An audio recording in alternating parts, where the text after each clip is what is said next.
There we go. Welcome everybody here to the TG Platinum League live on twitch.tv/connecting esports as well as Mixer and YouTube Gaming. Hello Twitch chat viewers, welcome everybody. I see already 27 of you are here, and I will allow Suka Wash B because that is a very funny term. But yeah, with that being said, we have a very exciting game coming up, but before we get into all of that, let me introduce you who is joined today by my side, as we have a new follow coming to from Disco.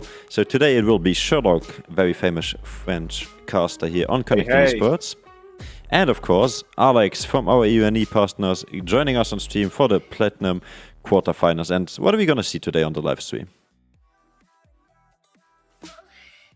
Alex, are you okay? Oh, okay. So today, guys, we are in for one excellent game. Yeah, you know, he's just a bit shy here, but you're quickly gonna take your mark in the TJP, as we are very friendly people here. So yeah, today we are in for one hell of a quarterfinal. Actually, we have League of Friends Wolves, who are going to be facing off the Next Please team in the quarterfinal. The winner of this match is going to be climbing their way up to the semis, where they will be facing the Seed 1 from Group B, Hideaways. So now, having scouted these two teams a bit, tracking what they were kind of used to play, I can tell you, Alex, we are in for very exciting games indeed, mostly from the jungle position on the side of Wolves, and also from the teamfight perspective on the side of Next Please. Because that Natrix player, he loves to play some very spicy picks. We'll have to wait a bit more to see what do they have for us in the drafts, because I'm going to tell you, you're in for a very good ride of unconventional junglers in this draft. All right, so we have unconventional versus standard team fighting, I see. Well, I'm excited to see what picks we will have here, as I'm also jungle main, so maybe I get some of these picks in my solo queue if they're that interesting. Yeah, what do you like to play in solo queue? I'm just a Shaco one trick. Oh damn! But Shaco one trick? Yeah, because Ivern has I see you're the Gabwesh fan, then you have to be, because that guy is also a jungle one trick in from the TJ Diamond. But yeah, right now we do not have any Shaco, unfortunately, so you're not gonna have to see your clown boy, your clown favorite champion on the Rift. Instead, we'll have, as you mentioned before, right, team fight, a very classic team fight versus unconventional jungler. So the kind of player who likes to put a lot of rhythm in the early games, and because of that, we'll have to see whether or not Next Please will be able to control the early game and keep their laning phase intact. And on the other side, you will have the Wolves, who will be trying to make the whole roster blow apart in the very few early minutes of that game. So I do think that the jungle, the lane control, wave management, and also the discipline to not commit to early skirmishes will be pivotal if Next Please want to win these games. Because with Natrix on the roster, Wolves are going to be showing themselves to be quite proactive in the early game. Okay, I'm just trying to get into the lobby because I think there's no space right now. Not letting us join. Yeah, let me check real quick.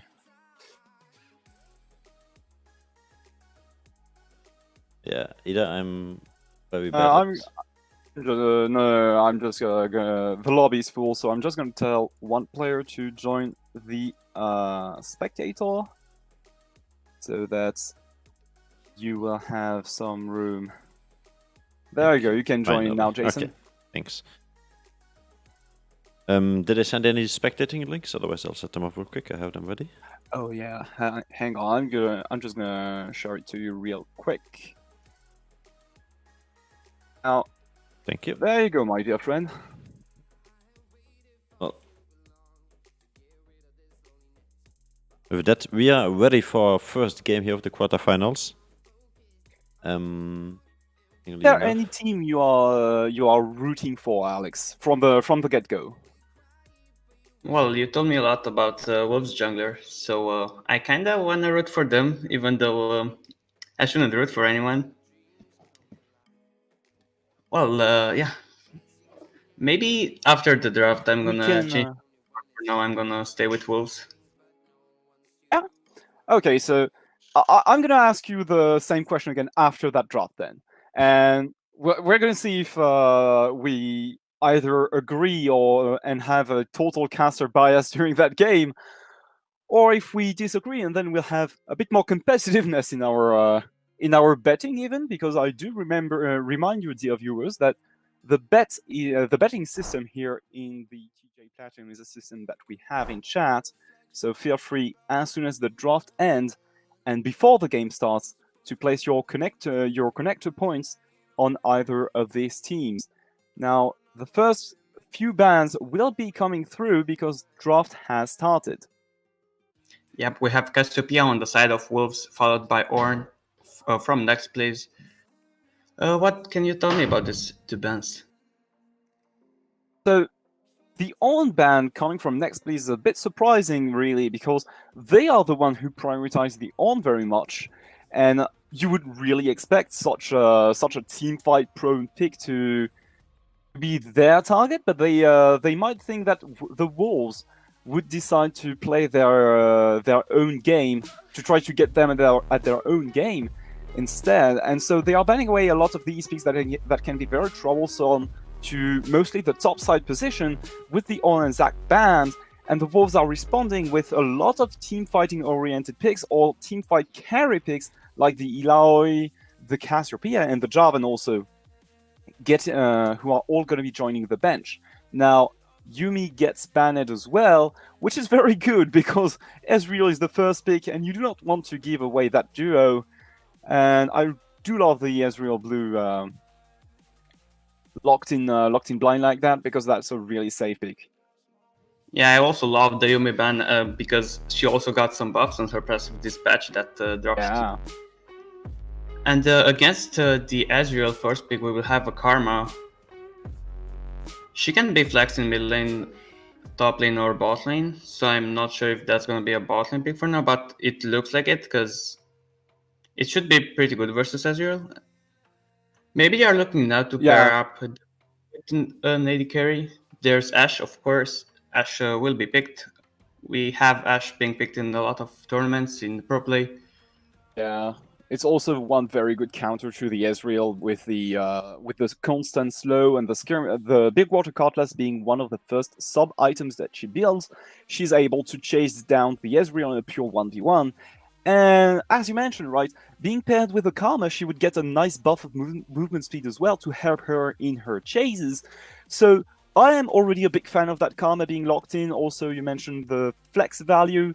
And next, please are already very happy with that draft because you cannot read their gameplay from these two first picks. They have a lot of adaptation room in the next three picks, and the Wolves are showing a bit more of their hands by locking in early a Shen in that top lane. Now you could see maybe a counter pick in the Urgot, in the Camille. There's a lot of space for such counter picks to exist right now. When they really don't like if they pick Lulu here, I don't think Lulu is the best support to pair with Ezreal, but they will do it. I would have preferred something else, like maybe a Nami or even a damage support that can, or like a roaming support, because Ezreal is pretty safe in his lane by himself. So then I'm not sure if you want a Lulu there with him. Yeah, so this amount of peeling on the first rotation is really making me think that you do not want to have a Shen ultimate and a Lulu on top of an Ezreal, right? You said that this was weird. Now, what I'm thinking of is, what if we had an AD carry in some other position? Something like a Kindred, for example. I would really like to see the Kindred coming through in Wolf's composition right now, because with the Ardent Sensor from Lulu, all of the amount of peeling you have, add to that the Shen, it really starts to come together if you add that pick in Blue 4 or Blue 5. And Kindred will. Oh, his banned. I wanted to say that he would make a lot of sense against the Olaf, but he's not available anymore, as the last ban for Wolves after the Fiora will be, maybe they will go for another top laner, or it's actually gonna be Zed. Yep. Great read here from. I have to cut in now, sadly Wolves also because banning... we have a subscription coming through here by Lightstorm, Ooh. so very much appreciated. Get your Twitch Prime out and subscribe to CE. As always, we do not get any money from this. We put all of our money into pricing pool or give it out to our fellow staff members who work their ass off to make all of this happen. So thank you so much for bringing the subscription to us. Thank you very much to Lightstorm to give some rewards to the people who are into this amateur league. Now, back to the drafts before we get too drafted away. That's a very good read here by Next Please to ban away the Kindred. Also, Wolves getting rid of that Zed that the mid laner from Next Please has been getting his hands on a lot in solo queue, and from the look of his OPGG, he is very proficient at the pick. Now, they have to find some kind of substitute, and they will be taking a bit of time to think about their jungle position, as right now the hover is on something for the top laner, with that Akali being hovered. But yeah, we also overlooked a Galio pick in the red 4 position from Next Please to add some global to the kit. Yeah, with Gallo being picked here, I'm really looking at the AD carry from Next Please, because the team comp seems to be built around him. You have the Olaf for the other team to secure some pressure from, and then Galio will just mostly look their own bot lane as well with the Olaf. So there will be a lot of pressure on the AD carry, and we have Syndra being picked by Wolves there for the mid lane position. Maybe that's why they banned Zed. They wanted to be safe on that Syndra pick. Yeah. And they need to round out the comp with the jungler. And what a jungler will it be? Because we know that Nitrix has a lot of aces up his sleeves. And so right now, considering the Kayn, that would not really be a substitute for the Kindred. The Verity is locked in. And so now we are left wondering, what kind of Kayn will this one be?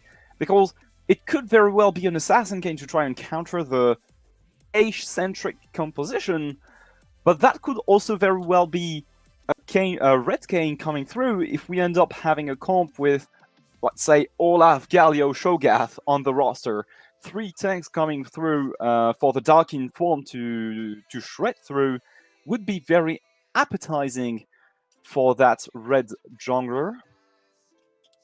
We'll have to wait for that final counter pick. There it is, the Shogath locked in for that top lane position against that Shen.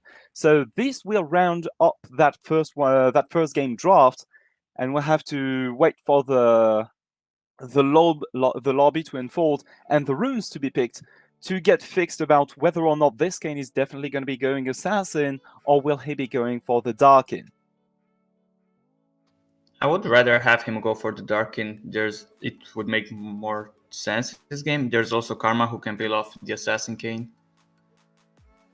Yeah, I feel like also yeah, that whole comp would really benefit from having an Assassin Kayn in that situation, because even if you do go Red Kayn, you do not have that much proficiency at teamfighting anyway, I feel like, with the Ezreal Syndra. You have a lot of power in the mid game, but then it just goes down the slope as soon as you scale up from the mid game, because Ashe, Karma, Galio, all of these picks alone, they completely destroy a composition where you do not have a sustained amount of DPS, because Ezreal and Syndra are more into like poke and burst, but on the DPS side, they are so descaling. from the second or third item mark. So I would really love that Kane to be a dark and try to shake things up a bit in the game, try to create some variance, some chaos that Wolves can hold on to and win the game. Yep, and we haven't talked much about this Cho'Gath pick. Cho'Gath, of course, has a good matchup into Shen, and you are usually when you see Cho'Gath, you are thinking that he will be tanky, but I think he will actually work as a second carry besides Ashe, because he's most probably going for the AP build. Yeah, you think you're gonna go for the AP build? Oh. I'm gonna point your attention in the meantime while Sherlock is thinking about his next sentence here, to our very own Twitch chat here. I don't think our commands work in Mixer. Oh, okay.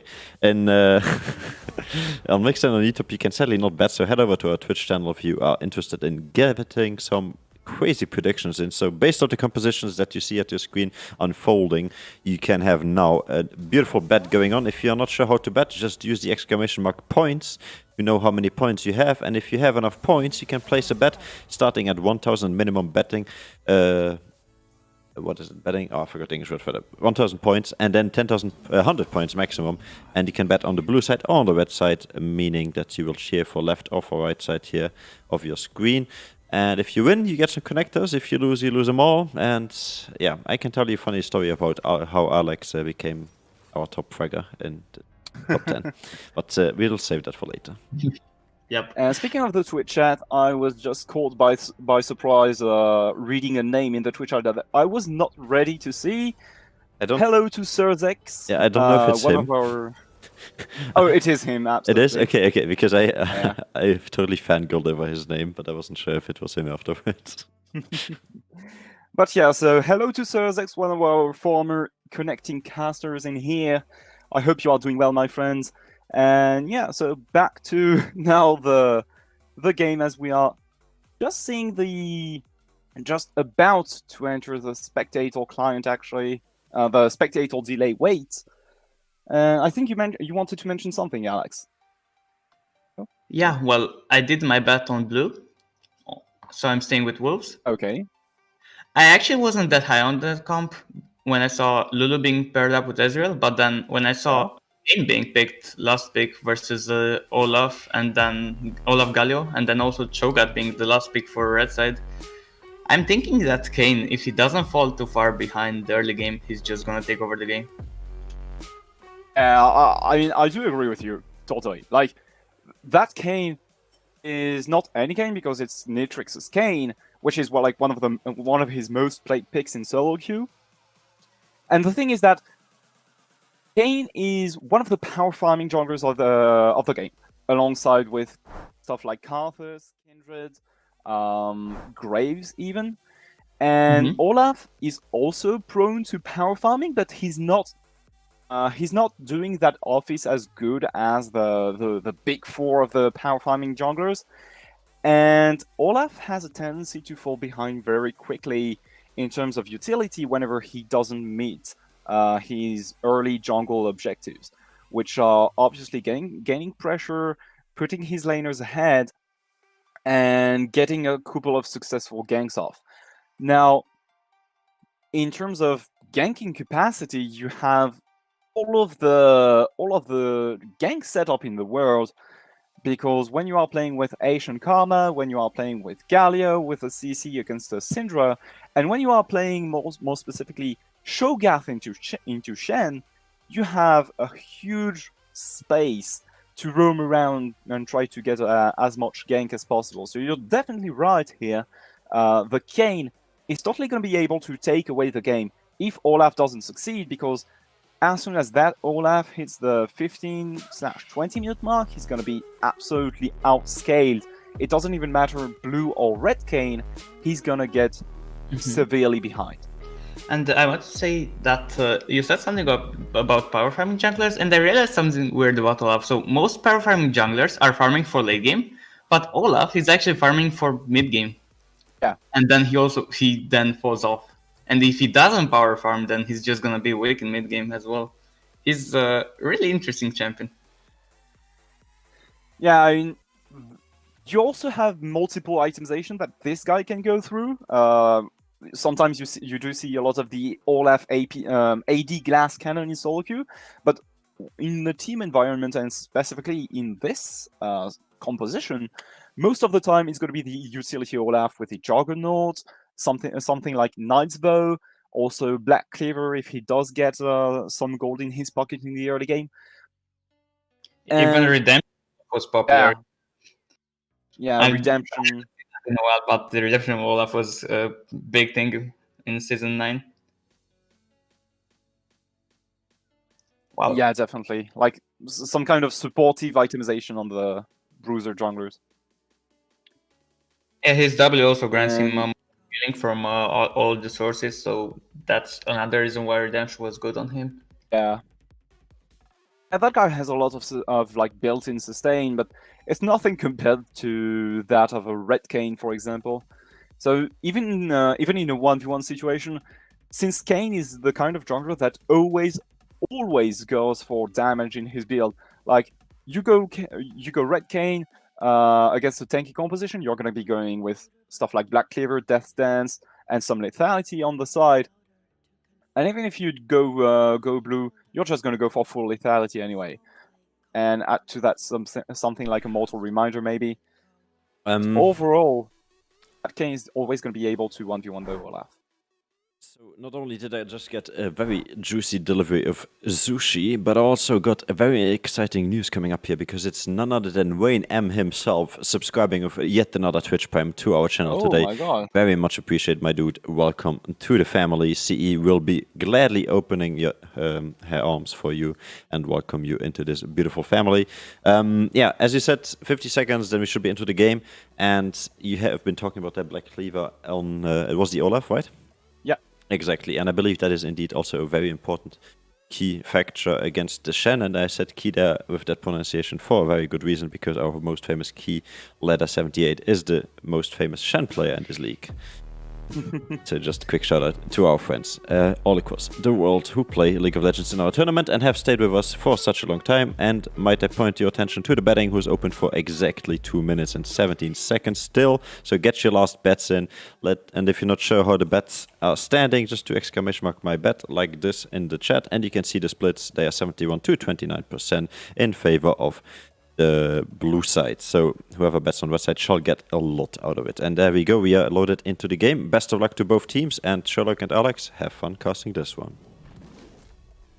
Thank you very much. And we get into the game. Wolves versus Next, please. Here starts the quarterfinal. And I think we praised the Kane thing a lot, but we didn't talk about Olaf enough, because he does have a window in the early game where he wins versus Kane. And if he uses that effectively, I think he can also take over the game. Yeah, absolutely. Like Kane, sure, he's gonna be outscaling that Olaf, but as you mentioned, as long as this guy doesn't get his form, he's absolutely not gonna be near 1v1ing that Olaf. Maybe if he does manage to get very fed, have like 2 levels up, he does stand a chance in a pure 1v1. But aside from that, very specific and also unlikely scenario, you're right. That Olaf is going to be able to invade into the jungle, and we didn't talk about it that much because we were waiting to see the runes, but you also said maybe that Shogath is going to go for the AP build, and that's also very likely considering this guy is running the Glacial Augment, so we might see an Olaf AP in that top lane having the GLP, the Hextech GLP, stuff like the Twin Shadows as well, where you just dish out a humongous ton of damage on your opponent. And since that Shen has very few mobility and is very weak to stuff like slows and control in the lane phase, Shogath is going to be doing very well into him and allow Olaf to come into the top lane and get some free kills from time to time. Well, and I like that Olaf worded his red buff and then backed and swapped the trinket to Oracle, so he's gonna make use of both trinkets in the early game. Now he's just gonna power farm from bot side to top side while Kane is doing the same on his red buff start. Yeah, now we do see the Olaf slowly making his path up to the top side of the map. Meanwhile, the Kayn, though, has gone for a full bot side quadrant clear, so that he will be able to go back and to either try to gank bot or counter gank bots if he will, or reset and then get the best pathing route possible from the Gromp down to his respawning Krogs, and that will be a very good pathing if he decides to go for the Olaf is full gonna be power smoking. farming. His Raptors almost goes down scattered. The wick from Syndra didn't do enough damage. Galio. He's very low. Well, when he's low, he jungle faster. I mean, I know, but that's not a kind of low when the enemy mid laner goes missing in his lane. So you have still to be careful, not to fall behind in the early game, because that will be the game if you already lose onto your jungle. Yeah, and the waifu skill seems to be really comfortable in this matchup versus the Galio. It's really hard for the Galio to do any trades on the Syndra. She will most probably just zone him off CS the whole game. He's just trying to CS with his skills from distance. Yeah, I mean, Oryx as Poppy is just suffering from the rage advantage right now, and things that Syndra got hit on her mana sustain a little bit a patch ago. Because remember, folks, we are playing on the whole new patch 10.15. And Olaf with the flash, Kayn kind of fails the flash, and that's gonna be first blood for Fluffy. Out of nowhere. Oh my god, yeah.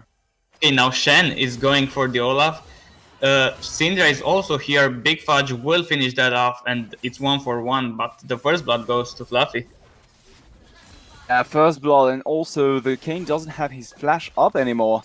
So that's going to be one really big advantage here for the Olaf, who doesn't really need that flash to get his ganks up because of the the chasing power that he naturally has. Whereas the Kayn is not very sticky to the laners early on, so that's a very good operation here by Fluffy to get an advantage onto that Kayn early on.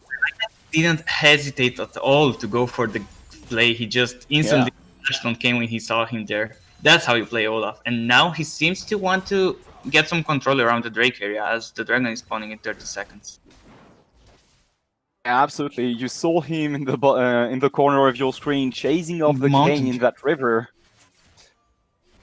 Chasing off the Kayn in that river to get on top of that scuttler, take back what is his. And now with Syndra actually, just going to lay down a quick ward here. And yeah, Drake is about to spawn. That's an individual mountain Drake, so not going to do much to the balance of that game. But still one step closer to the soul point, which is in sight for both of these teams. Waifu goes there to get the deep counter ward in Olaf's jungle. And I also believe that you might have a bit of delay on the stream actually, so feel free to catch up on that. A bit late about the counter ward when he already got back in the lane. Okay. Yeah, right now you do see a lot of speaking of control, you mentioned that word up, and I can't help but just look at the amount of wards already laid down around this Drake in the bottom side of the map. And look at that, G2 Fluffy is actually starting that Drake at the same time. The enemy bot lane from Wolves has recalled, so right now he's soloing that Drake while Kayn is on the opposite side of the map, and it's going to be totally uncontested. Yeah, he is spotted there on the wall, but there's no one who can do anything. Kayn will just trade it for the topside crab, I guess. But that's a good early dragon. A 6-minute dragon, meaning that if they do play that game very well with a good tempo, they will be able to get a 22-minute soul. That is a possibility that is going to be very scary against such a team, because you remember the amount of team fighting power that the souls bring in this game is insane, and that comp is just drafted for team fights. That's the key point that you have to remind yourselves of, is that Wolves, they want to create a lot of variance in the game, whereas Next Please, they are more oriented towards these 5v5 team fights or skirmishes. You can see the two TPs on the solo laners of Next Please, whereas Waifu Skill decided to go for the lane dominance with the Ignite. That's exactly the kind of mindset that we want to to talk about here. And we may see some action there in the jungle as Olaf is approaching the red buff. Kane is Yeah. his Krogs, so maybe they will meet. And he might get spotted a bit early from that brush ward, actually, while Syndra is approaching the mid lane. Oh, it looks like Olaf will get away with the red buff. Yep, he just went in there, got the red buff. Didn't matter that he was spotted and got out. The same as he did with the dragon. For now, because of that red buff intake, it means Olaf is going to be quite able to keep up in farm with that Kayn. We said the Kayn wanted to power farm as much as possible, and his early death has hindered his clear ability a bit. Because now all of his camps, he started to lose value on some of the camps from not killing them and whatnot. So, very well played by Fluffy here to maintain that early... and the that pressure early still on advantage. Fluffy though. Because he is the one who needs to make prop plays and keep snowballing the lead. Kane can just chill out and wait for his items. And right now, I think the 8-minute mark, that Olaf has a Clawfield Hammer completed, compared to the 2 long swords of the Kayn, who decided to go for a cloth armor for maybe a bit more resistance in the 1v1, and also one more step towards the Death Dance. Also, do note that Kayn decided to go for the Conqueror rune, so this will definitely be a red Kayn, specifically if he goes for the Death Dance first item. And the other side, though, you have the Shogath doing his first AP sub-component with the Hextech Revolver. Yep, and we see the jungle once again for the crab. This one is just gonna be given once again to Fluffy.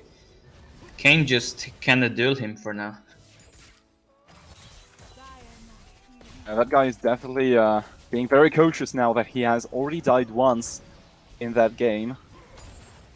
Not to give too much to that Olaf in the early game. And make sure that he just lets his laners do their things once they reach the mid game. Because remember, that team has insane power. Ezreal pretty much uncontested compared to an Ashe in the mid game. Syndra, one of the best champions in the game when it comes to the 15/20 minute mark. Both of these champions have such huge identities whenever it comes to the first item. I like how here. Oh, Shen is going for the kill in the top lane. He doesn't manage to get it.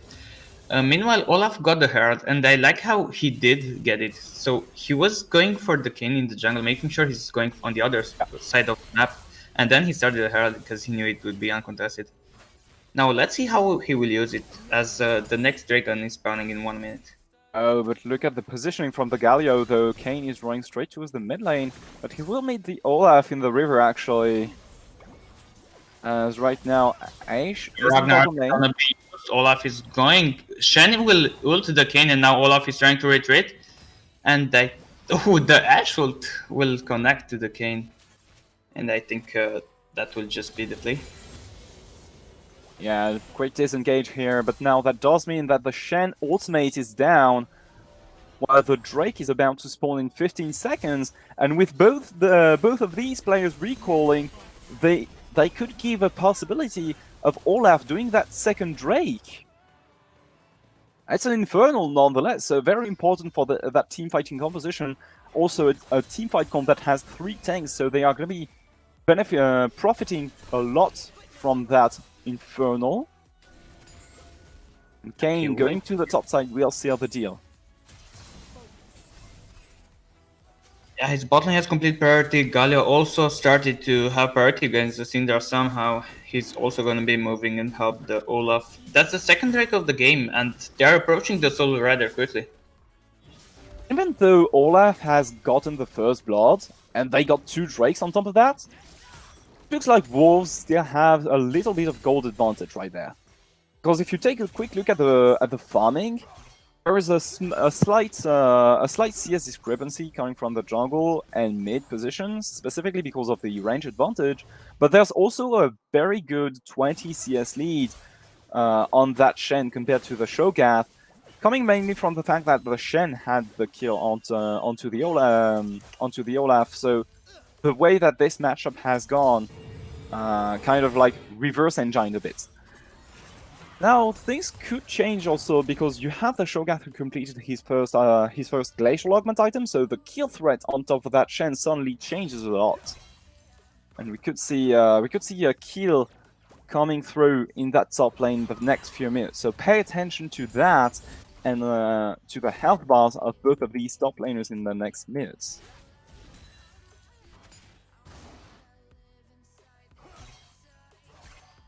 Alright, And we've entered a bit of a lull state, as there's no objective really to take. Immune. Can any of you guys check if Kane transformation is close or not? Because I cannot see it somehow. If you can figure that out for me, that'd be beautiful. I'll see it actually, I believe, from the spectator clients. There's nothing to really indicate which form will he get, but that Kane didn't fight very much, and he avoided a lot of conflict, so his Gorge wouldn't be charged that much. Now you do see, Going for the flash ultimate there under third after I thought nothing will happen there, but that's a nice raid from Murder to just go for the last hit. On the opposite side of the map, though, you have the Herald being laid down. Now that the Shen is down, that's a really good timing to make a move on the bot side, because you do not have the stand united yet. And with 3 people here, that could be a lot of gold funneled into these pockets. 100 gold on each members of that next please team. Yeah, it was exactly before the plates fall, so... Really... Yeah, I didn't notice that. Galio's still getting bullied in the mid lane. Maybe now Olaf help him a bit, but it's hard to gank Syndra as an Olaf, even with your Ragnarok. It's hard to get to her. Also, very good read here by Syndra, because you could see the pings coming through on the minimap, pinpointing the location of the Olaf to warrant that mid laner, and also she decided, okay, you know what, I'm getting ganked, maybe it's time to go get my blue buff in perfect safety.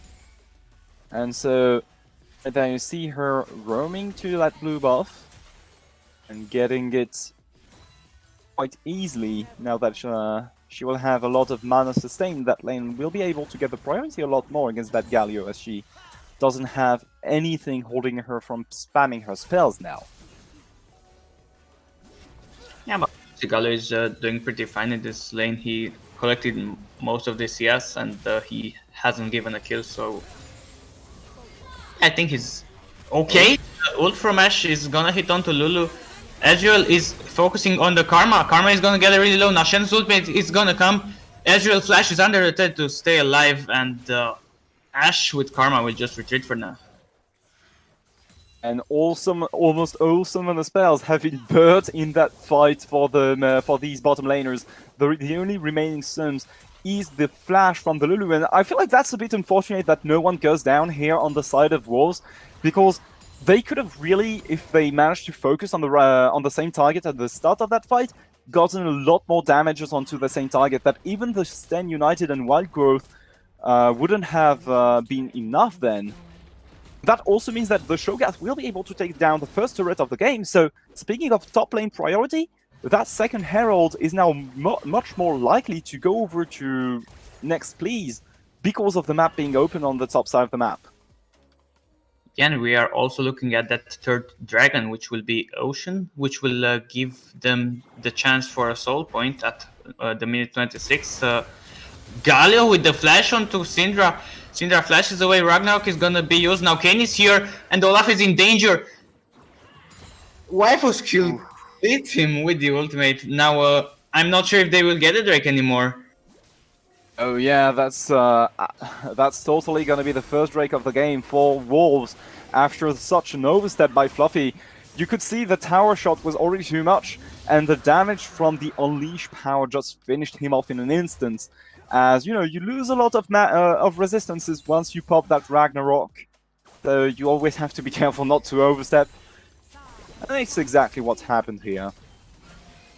I mean, it made sense what he wanted to do. He wanted to get mid prior before the Drake spawned, but it was a bit misplayed. So then he just ended up dying. And now Ash ult onto the Lulu. It's gonna connect, but Ezreal just forces them to disengage.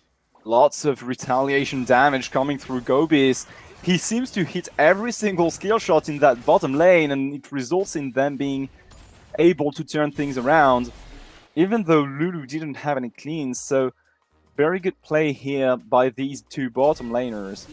Not to fall behind against that Asian Karma, who are a lot more, you would say, proficient duo than the Ezreal Lulu you were disliking before in that draft. But it seems that they are holding their game pretty tight to that bottom lane, actually. And it seems that all of that was a turning point for this game, as Wolves instantly got both the Drake and the Rift Herald, and now they can look to utilize the Rift Herald in the bot lane. As I see Kane heading here. Also, it was a real shame here because with the tower take, next please they managed to get some kind of refunds in terms of gold to the CS discrepancy that they created over the course of the laning phase. But right now, because they lost that because they lost their jungler at the pivotal moment, they are again behind in gold, or even slightly. You have to take into account the state of the map right now. Shen will be able to freeze a lot more and deny some CS to that Shogath. He's gonna use the ultimate taunt to Ash. Shen is here, he will hit the taunt. Ash is just destroyed, but now it's the turnaround from next please. Ezreal is already gonna be down. Shogath will flash for the ultimate on the Lulu. Shen is still trying to do something on the backline, now he's trying to run away. Karma will root him, he will flash over the wall, Olaf is still there. Gala with the taunt. He's so tanky, but he's finally gonna go down, and there's a third kill for Murder. Murder is really having a great game so far. Even though he's 15 CS behind to his top laner, he's up 2 kills and 0 death on that Shogath. That was a beautiful GLP Hextech to catch the flashing out Shen and secure that kill. Really well performed by Murder, and this guy is now very beefy on that Shogath. Look at him, he's already very fat. Not fat shaming though. And he's also gonna be growing even fatter as he's recalling now with 2,500 gold. Look at this guy's inventory, as it's gonna be changing a bit more. Twin Shadows, boom baby! Almost one-shotted in that inventory. And that might be another turning point. Next, absolutely. They're ahead in the game once again. We're hitting the 20-minute mark. Baron has spawned on the map, and Kane still doesn't have his farm completed, so he will have a lot of trouble team fighting and helping his team out. Whereas on the other side of the board, you have the Protobell completed on the Galio, and you have the Banshee coming through. Ashe already has the Ruin's Hurricane and the Malamune complete on her side. Malamune. I was just struggling to make the distinction between the Malamune and Muramana at times, but eventually I get it. And yeah, Karma does have a... It's the same item, to be honest. Oh, as Ash's ultimate will connect onto Ezreal, he's in danger. Cho'Gath can utilize his Rapture. It will not connect to Lulu, but he will get another stack on his ultimate. And the amount of shielding also to prevent the tower damage is insane. Karma is really doing a great job here with that Athene's Grail. As right now, next plays are going to invest the bottom side jungle as the Drake is spawning in 35 seconds, and they would like to start stacking up that soul and bring wolves to soul point here. Syndra now pushing on the top side of the map, but she doesn't have teleport, so wolves, if they want to get on top of that Drake right now, they would be at a disadvantage. Fortunately for them, next plays are recalling right now. Yep, and the Cho'Gath's ultimate will be just in time for the Drake if he decides to walk to there, but for now he's most probably just gonna clear the topside wave. He has already 8 stacks and only 5 were from minions, so he can get 1 more from the minions. Now, Players are gathering into the river as the Drake is started. Galio has the teleport. Watch out for the hero's entrance. We'll get the Drake. It seems that Kane will pick it up. Galio with the ultimate will come into the team fight. Shen will arrive as well with his Stand United. And she's now free to deal damage from the backside. Cho'Gath from the other side of the fight will deal so much damage. She's raptured the leads as usual.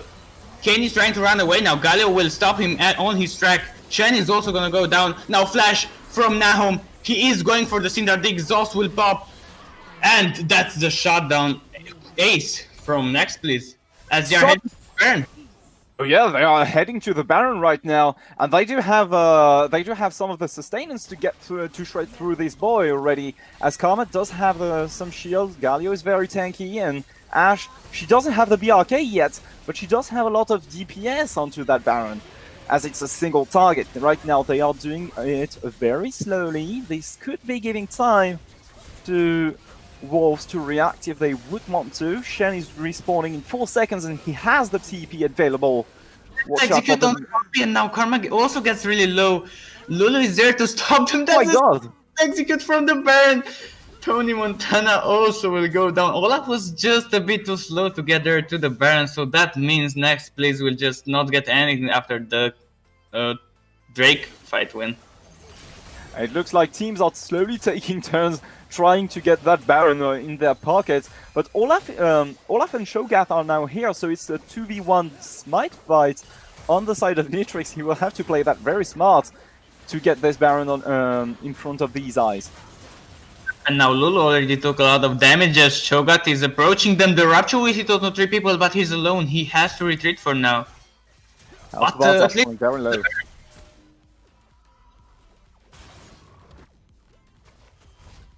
And right now, these two teams are slowly trying to retake the control that they've just lost on that game with these Baron attempts.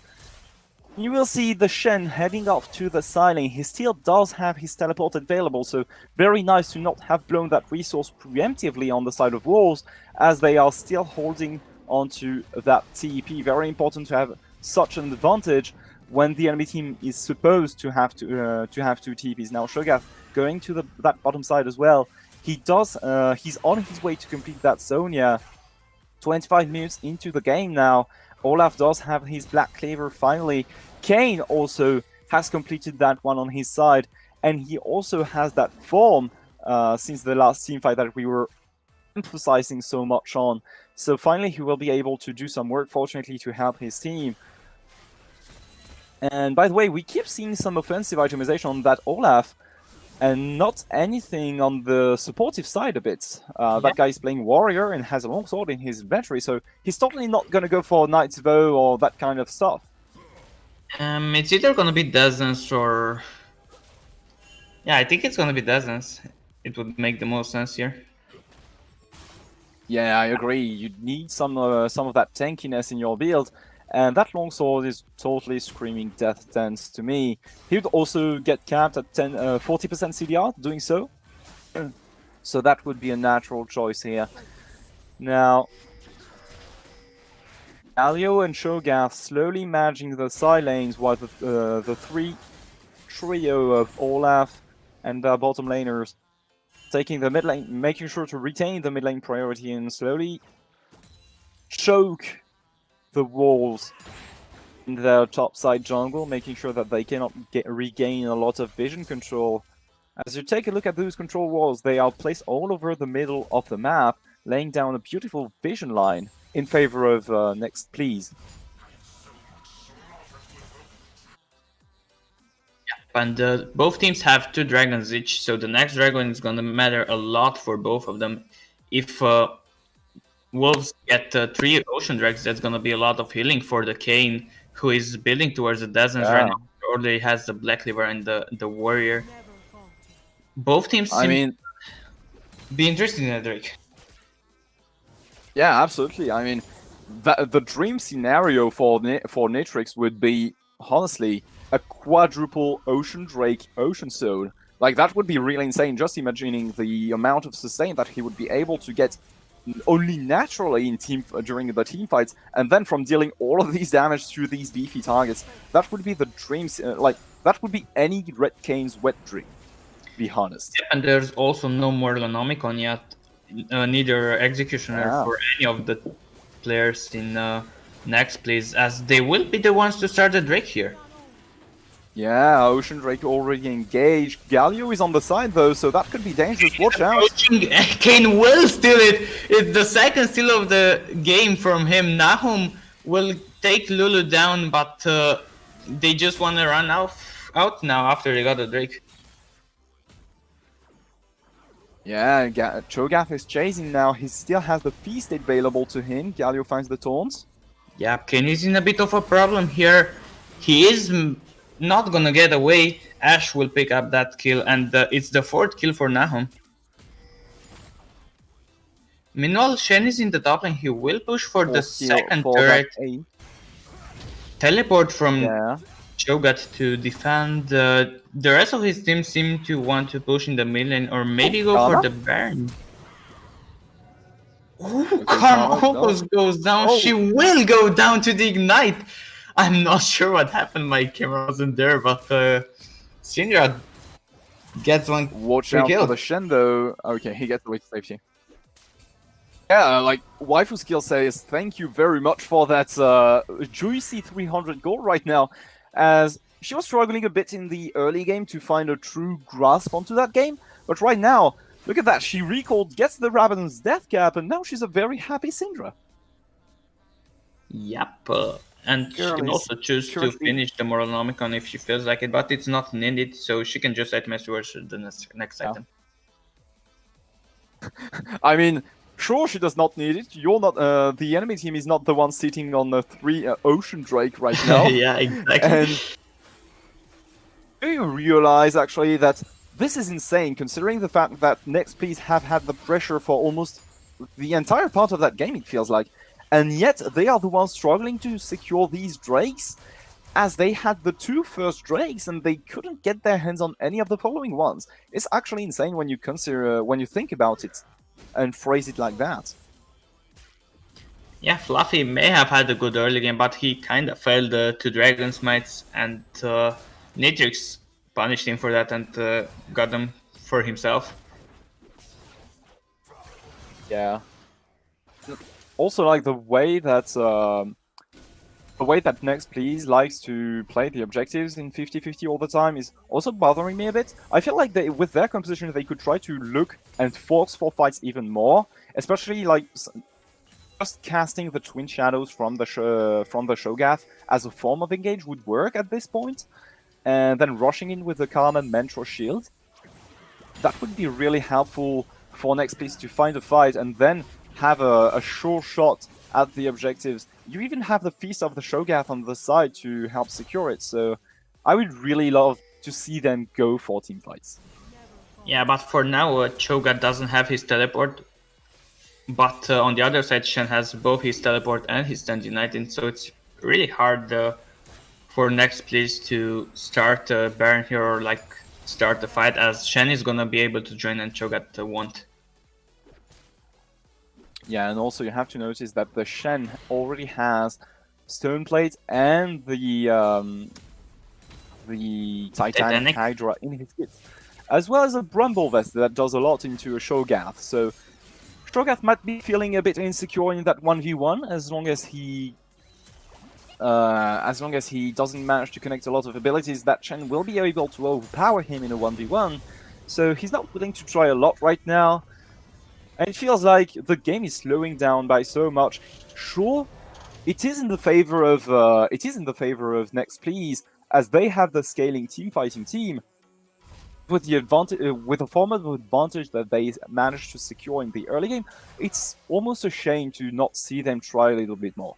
Now, I do agree that this is the safest way yet to win that game. So if you really, since you are in the playoffs, not in the group stage anymore, dropping a game is also much more important.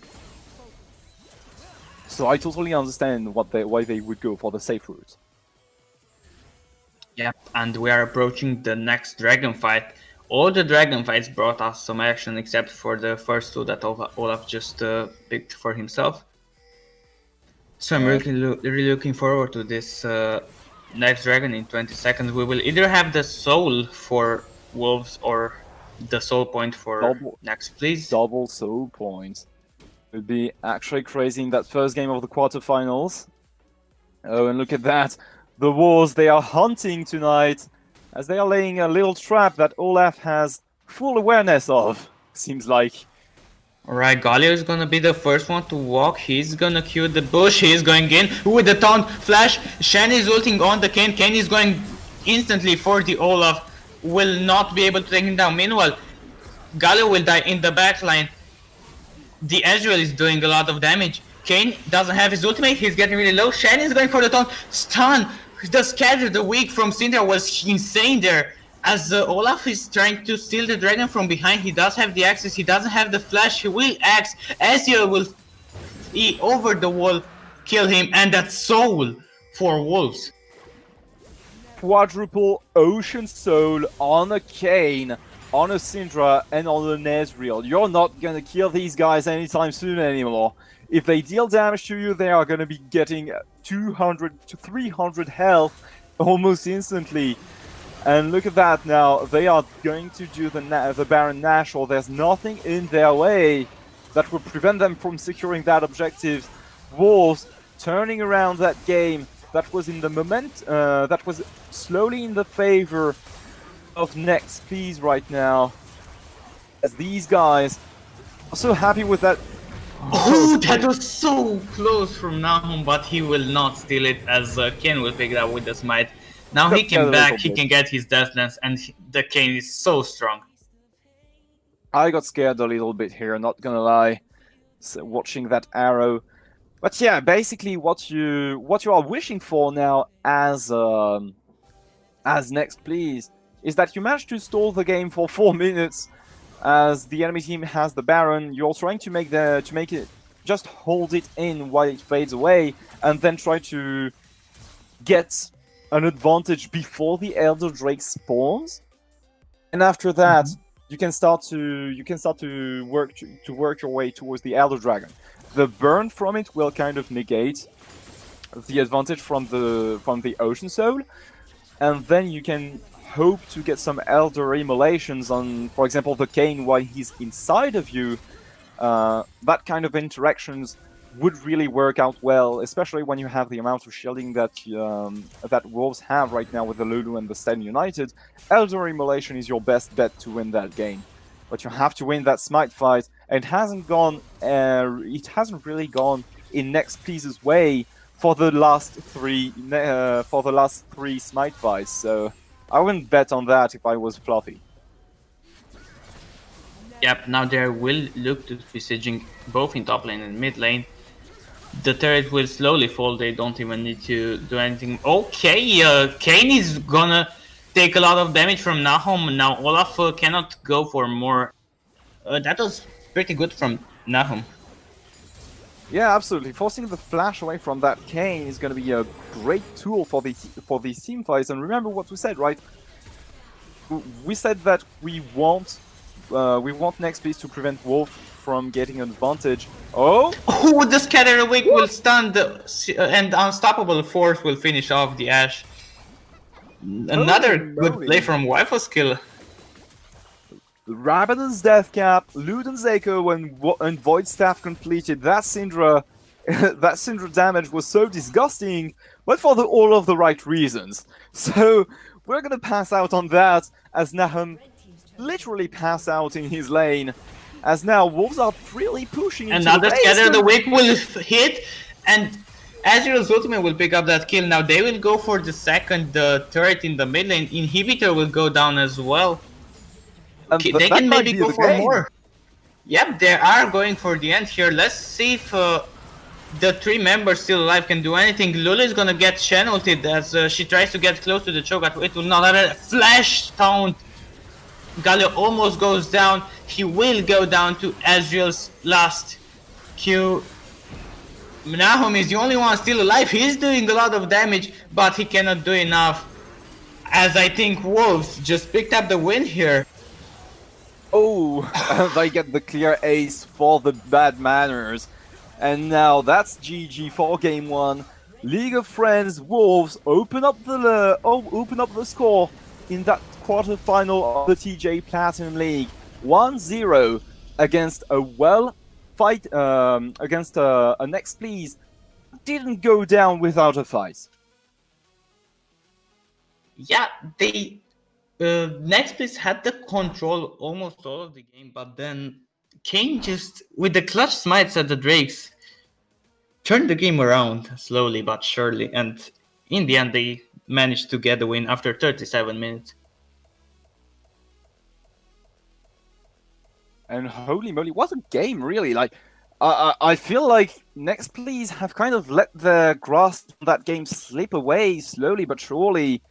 Waifu Skill had such a huge itemization coming through. I mean, if you absolutely decide to go for Rabban's Deathcap and Void Staff, it's going to be taking a lot of time in terms of like gold to pile up to get these two items.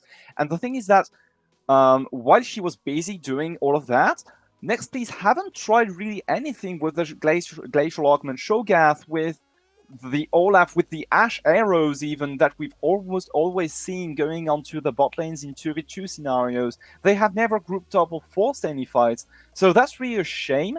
Now, I would assume that this composition lacks a clear-cut engage. Something like a Malphite in the top lane would have been maybe a bit easier to navigate to pilot in that top lane.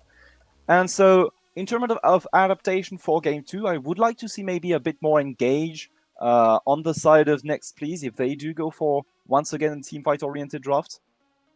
Yeah, first of all, I have to say one thing here, because the very important part is, of course, Dermot here coming in with the 24 viewers rating our channel. Thank you so much for hosting us, boosting us to 69 views. What a beautiful number there for all you weeps in the chat. But also very important, Ash, hello? You are literally carrying, if you look back at the damage chart that we just saw on screen, we can show it here once again, but Ash was literally carrying her team with the damage.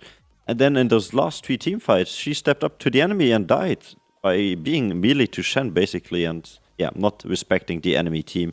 So congratulations to to League of Friends Wolves here for picking up their slack and coming back into this game and making Next Please drop game number 1 in this quarterfinals of the Season 5 TG Platinum League, and therefore it will be 1-0 in their favor. And we will be right back with you after our short break. But during this break, don't go anywhere unless you're going to get snacks and drinks, you know the drill, because we have a beautiful new function which will viewers give you the chance to bet on our MVP of the game. So if you look into the Twitch chat right now, you can see that there was an MVP poll opened, and you can use the according commands with exclamation mark, and then the red or blue side, and then of course support whatever you want, and vote for your MVP. And we're going to leave this on the screen for a few seconds so you have a reminder of who played what.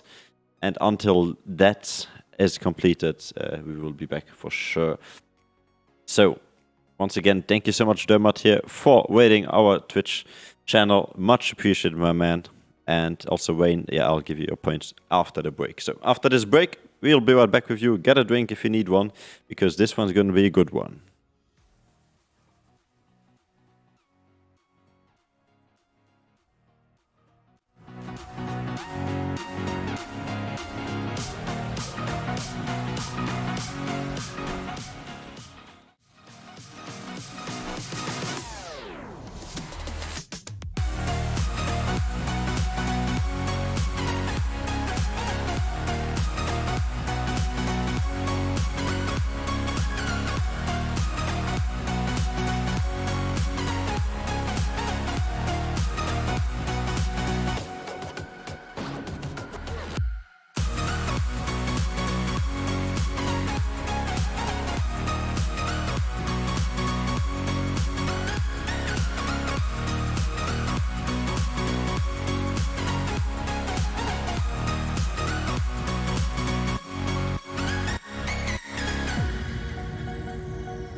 And there we go. Welcome back, everybody, here to the TG Platinum League. We have an exciting game coming up next because it's Next Please. Now on the blue side, facing off versus League of Friends Wolves, who have been winning game number 1 in their favor. So therefore now 1-0 in this series, and none other than the famous Mr. Sherlock. And of course Alex from our UNE partners have joined us today to cast this beautiful game for you lads in the chat. Yep, Hey, welcome hey. back. So As we are heading for a nice game too, I think we should see us changing drafts for Next Please. Are they swapping sides?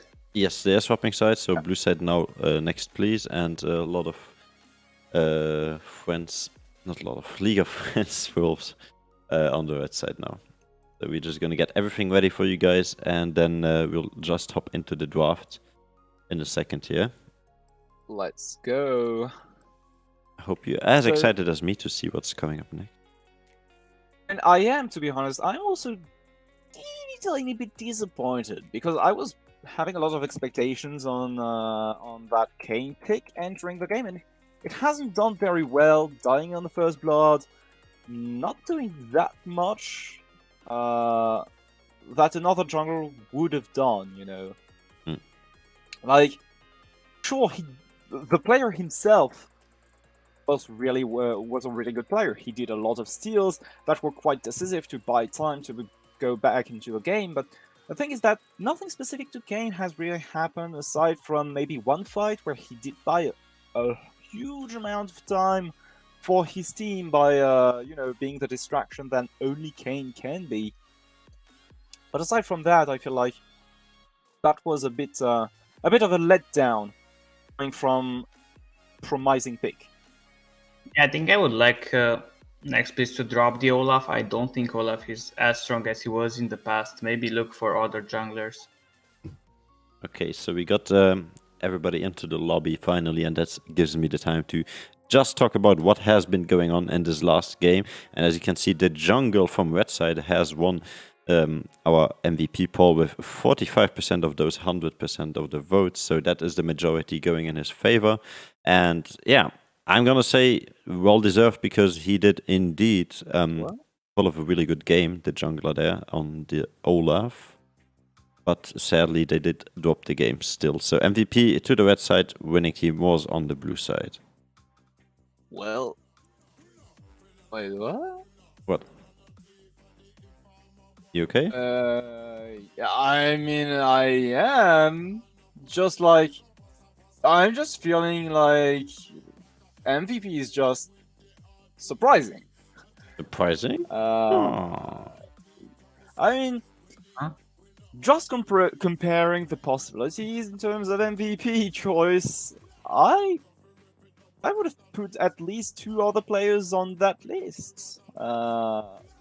Because still had the Ashe, who was doing like tons of damage, had a lot of peel, Sure. and she could have used, But she was also something one of like the reasons they lost in the end, because she did get caught in all 3 team fights that were decisive for the game. You know, I do feel like losing because you miss you miss on a position at 35 minutes while No, you did 3 nothing team fights, because bro. you had 3 in a row. so 3 team fights while you didn't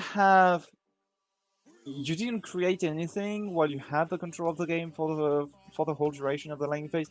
I feel like it's not one of the main reasons they lost, if you get my points.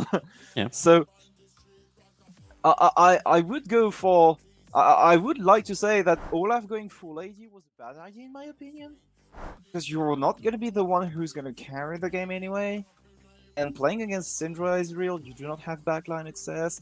So I'm a bit dumbfounded here. Maybe I'm just biased. But anyway, that's it for game 1. The people have voted anyway, so I don't have my words to say on that. Let's get into game 2. Yep, we have the game 2 draft being starting next. Please think that the Shen and the Syndra were the problems from the first game, as they will take them out now. Wolves will follow up with the Cassiopeia ban once again, and the Ezreal ban that was first picked in the previous game by them. Zac is gonna be the third ban from next, please. Yeah, And Zach, one of I'm the curious bands what that would be was. the first pick here. Yeah, I mean, this time around, it's next please on the blue side, and I do think that they could go for the H. Oh, the Orn slipped through the Oh, bans. I forgot about Actually this slipped champion. through. Yeah, it was banned. It was banned by Next Please in game one because they were on the red side. But we did forget that Orn is like one of the favorite champion of that team. So the engage that they were lacking in the previous game that we were talking about, now you instantly have it locked in first position. Call of the Forge God, there's nothing as good as that for an engage, except maybe an unstoppable onslaught from a Malphite, unstoppable force from the Malphite, and yeah, right now, Next Please already corrected that adaptation draft that we were talking about game one. Now, Wolves are going to be snatching away the Ari and instantly locking the Mordekaiser, one of the picks that does kind of well into the Orn, which is very rare, actually, because Orn is very powerful in that top lane at the moment. I'm a bit surprised by the Ari pick. I wasn't expecting to see Ari. Was Ari played much by the mid laner? Yeah, absolutely. Foxine, who's the mid laner of Next Please, is a really skilled Ari player, and that guy is sure to be doing some crazy stuff on that pick, as it's his most played pick from all seasons, and also a pick that he has shown a lot of potency over the TJ Platinum. He had had very good results whenever he was handled that pick. There's a reason why it was banned in second rotation, you know. So you better prepare for that mid lane matchup, because if he feels so confident that he can lock in blind, that is sure going to be one thing. Yep, and they are a game down, so maybe he thinks that he has to do more to carry the game and get his team the win. So that's why he goes for the one trick here, I guess. As Yeah, next we will have Ash Lulu. That's a better pair up for Lulu, to be honest. yeah. I mean, this is this is totally the kind of AD carry you want to pair Lulu with this time around, because the Ashe, she did have a very good game last game, I feel like, and with a with a more potent AD with a more potent support in the likes of the Lulu right now, she is going to be having a very good game now. I'm also thinking that since you know about the Ari, you can make sure to have a very good, a very early aggressive jungler, and to make sure that you have some 2v2 power early on, and then slap a Karma in that mid lane to go against the Ari, and thus creating a very good supportive type of composition that would be centered around the Ashe. Lulu and Karma, or most of the times Karma and Yumi, is the kind of stuff that you see a lot in pro play right now, and that I believe Next Please would be thrilled to play in that situation. Now, Ophelia is being picked up by Wolves. Yeah, and I'm a Ophelia bit being surprised one of about this the Aphelios pick, because he did get a lot of nerfs in the recent patch. His Severum got nerfed, his turret got nerfed, so I'm interested to see if the champion still has strong values. He will most probably have, because he seemed just busted in the previous patches. But let's see how much the nerfs hit him. As we have the Galio being picked once again for next please, and they are looking to round up with the junglers. Both teams left the jungle for the last pick, as in the first game both junglers dictated the game. Yeah, in the very few early minutes of that game, Olaf doing completely negating the impact of the Kayn early on. I mean, he was going into his jungle to kill him, chasing him off from any spot where he was trying to enter into, and then even securing the two early drakes. So eventually, it all came down to the junglers these games, and now that Karthus being locked in would be a real banger for Next Please, because that would totally fit their playstyle. That would be quote-unquote unusual jungler, as it's not played that much in amateur, and that would also be a very good AP glass cannon to slap onto a composition that Troll has some magic damage with the Lulu, the Galio, and the Ornn. Okay, Karthus is gonna be locked in. He had some recent changes where Riot tried to make him better for the mid lane without influencing his jungle. But I think it ended up making him actually a better jungler. Yeah. Because I did play him a bit and I'm not having mana issues anymore. Yeah, the champion is really busted right now in the jungle position. I feel like he's gonna be coming back a lot in the meta in the next few weeks, especially in amateur play. And so I would really love to see. Oh, really? Poppy? I'm not sure if you want Poppy here. The only dashes are Ornn and Galio, and you don't really need to interrupt them. I would much rather have something more aggressive to go against the Karthus to try and punish him for trying to go clear. So, here is the deal. You have Next Please who was struggling to play without a reliable engage the game before. And now your engage is sitting on Galio and Ornn. So, Look, I know you guys are talking about the draft and all, but we have something betting going is- on in Twitch chat. Okay, there's a bits war, and I just showed both of them who's boss. But yeah, we head into the champion selection. This means betting is open, so boys, while you bid away, there you see the 100 points. Bits was incoming. As we get into the champion selection, make sure to not only give us your bits, but also give us your bets, because the betting is now open, and therefore that means you guys have the chance of getting juicy connector points. oh baby. So I want to think about this before betting. I did win the previous game bet, but I think I'm gonna vote for next, please. You know what's 'Cause- good? You know what's good with being broke is that you don't have to mind about the bettings because I have nothing to bet anyway. Yeah, I'm the richest, so I need to fully, so I don't lose points. I only need to gain, you know. Feed me, Alex. I'm starving. Look, I'm gonna go on red this time, and you go on blue, and maybe Okay, I'm gonna feed you. Okay. So I do hope that blue side is gonna be winning this time around. Then, go on, bet a lot of points then. Okay. There you go. Okay, so that's a yeah, that would be bringing me back afloat. You know what? I'm gonna bet all as well. There I go, 7,000 points, baby. But That's all of 100,000. my. That is 100% of my capital right now. Well, I there. mean, if you get to my 100,000 points, then you're gonna be fine. I am. Looks like it will get split a little bit here, as some people are starting to bet on blue to get on the jackpot train as well. Well, But yeah, other than that, I mean, imagine if red actually wins and all of you bet on blue, then I'm gonna outsmart all of you and get even more points. yeah, I mean, this is the top one you're playing right there. You're either Yeah. losing on your pole position, or you're gonna be securing it by a lot. That's what you're doing. That was 5 heads of you, Alex.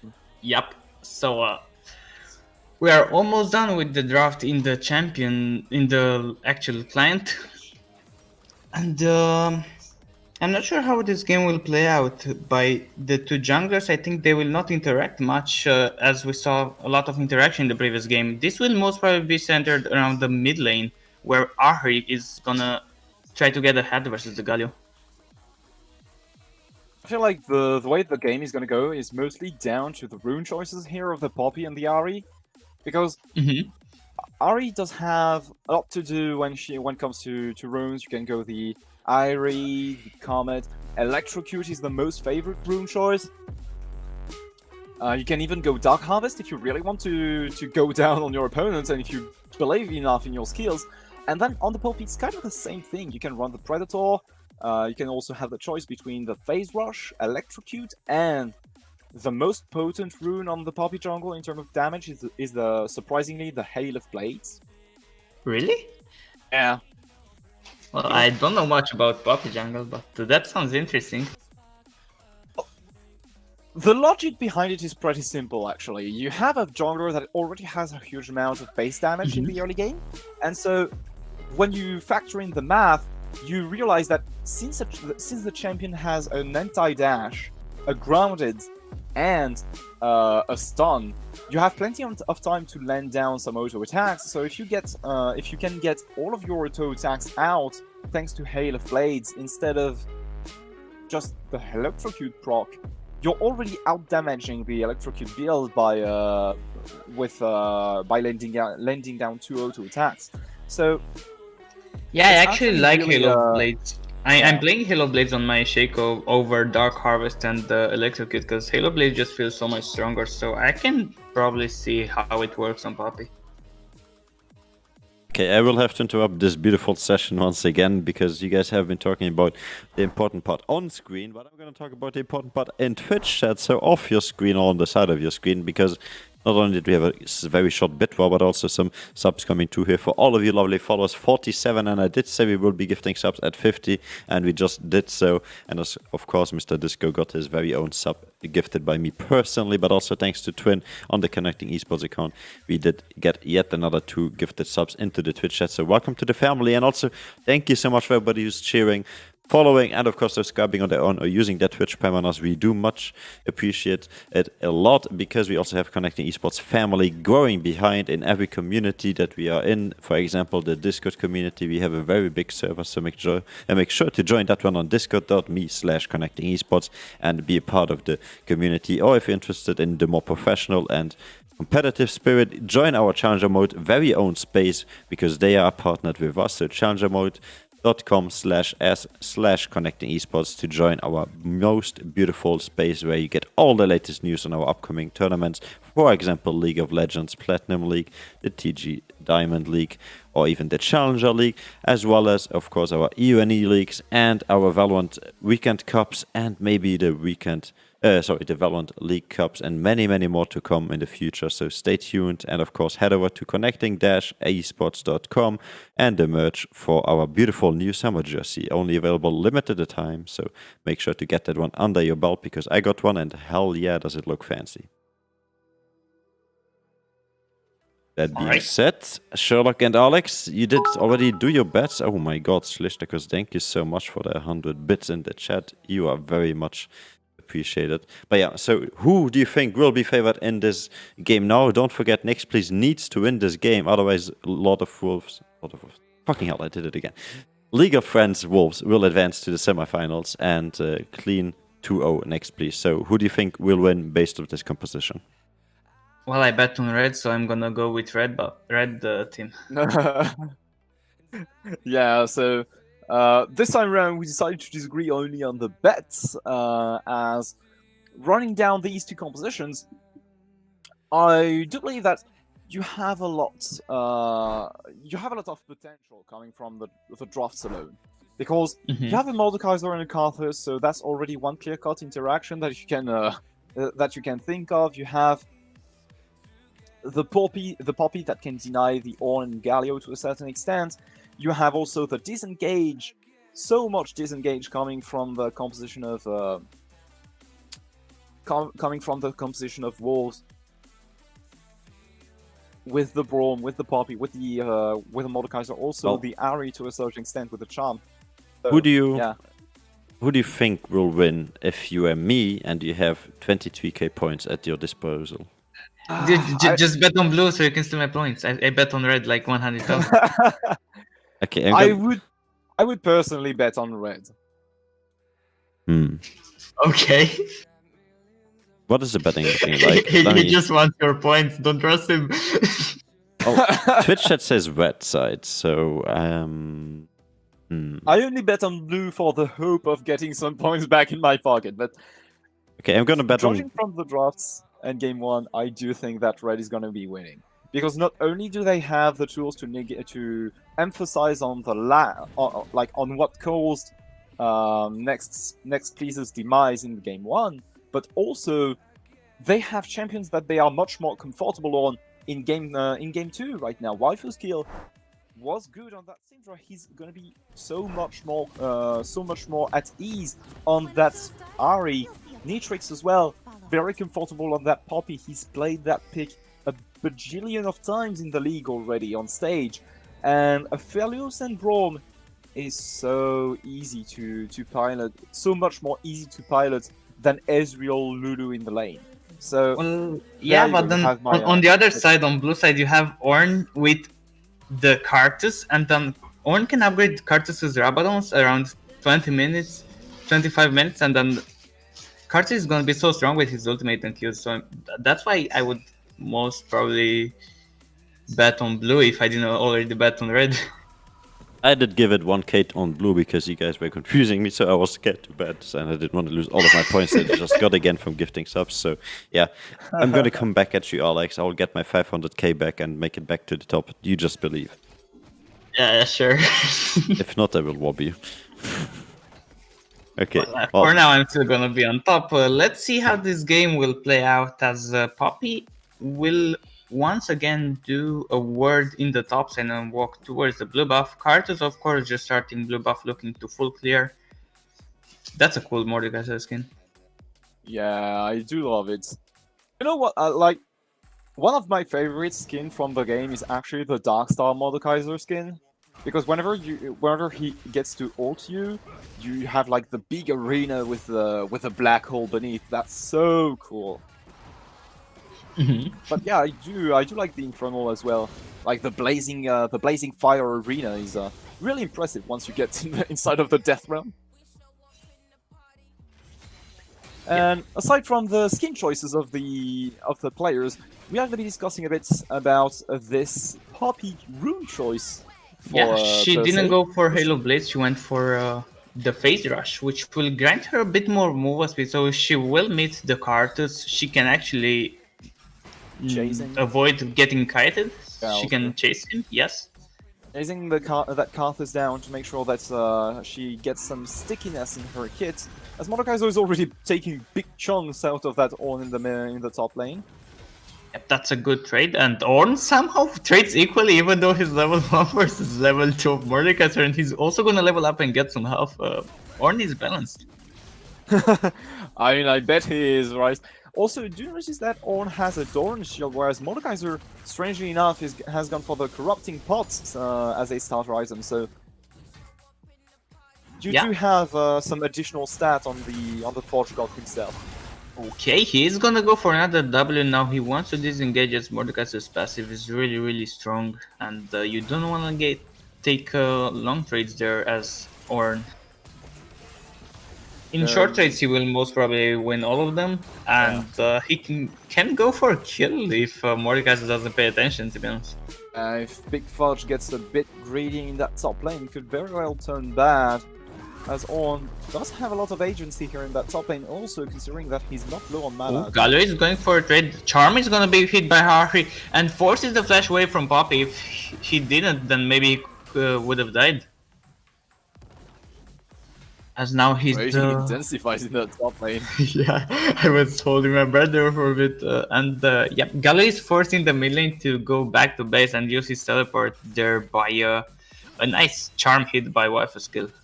Should I call him Foxin? You can call him Foxin.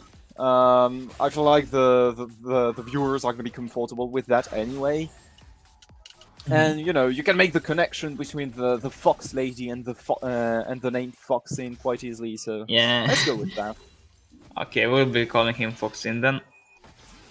So, just taking a quick look at the state of the map right now, we have a Mountain Drake coming through. Ornn is getting really low. Mordekaiser cannot go for more as he just retreats under his turret. Now he will most probably look to go back to base and also use his teleport.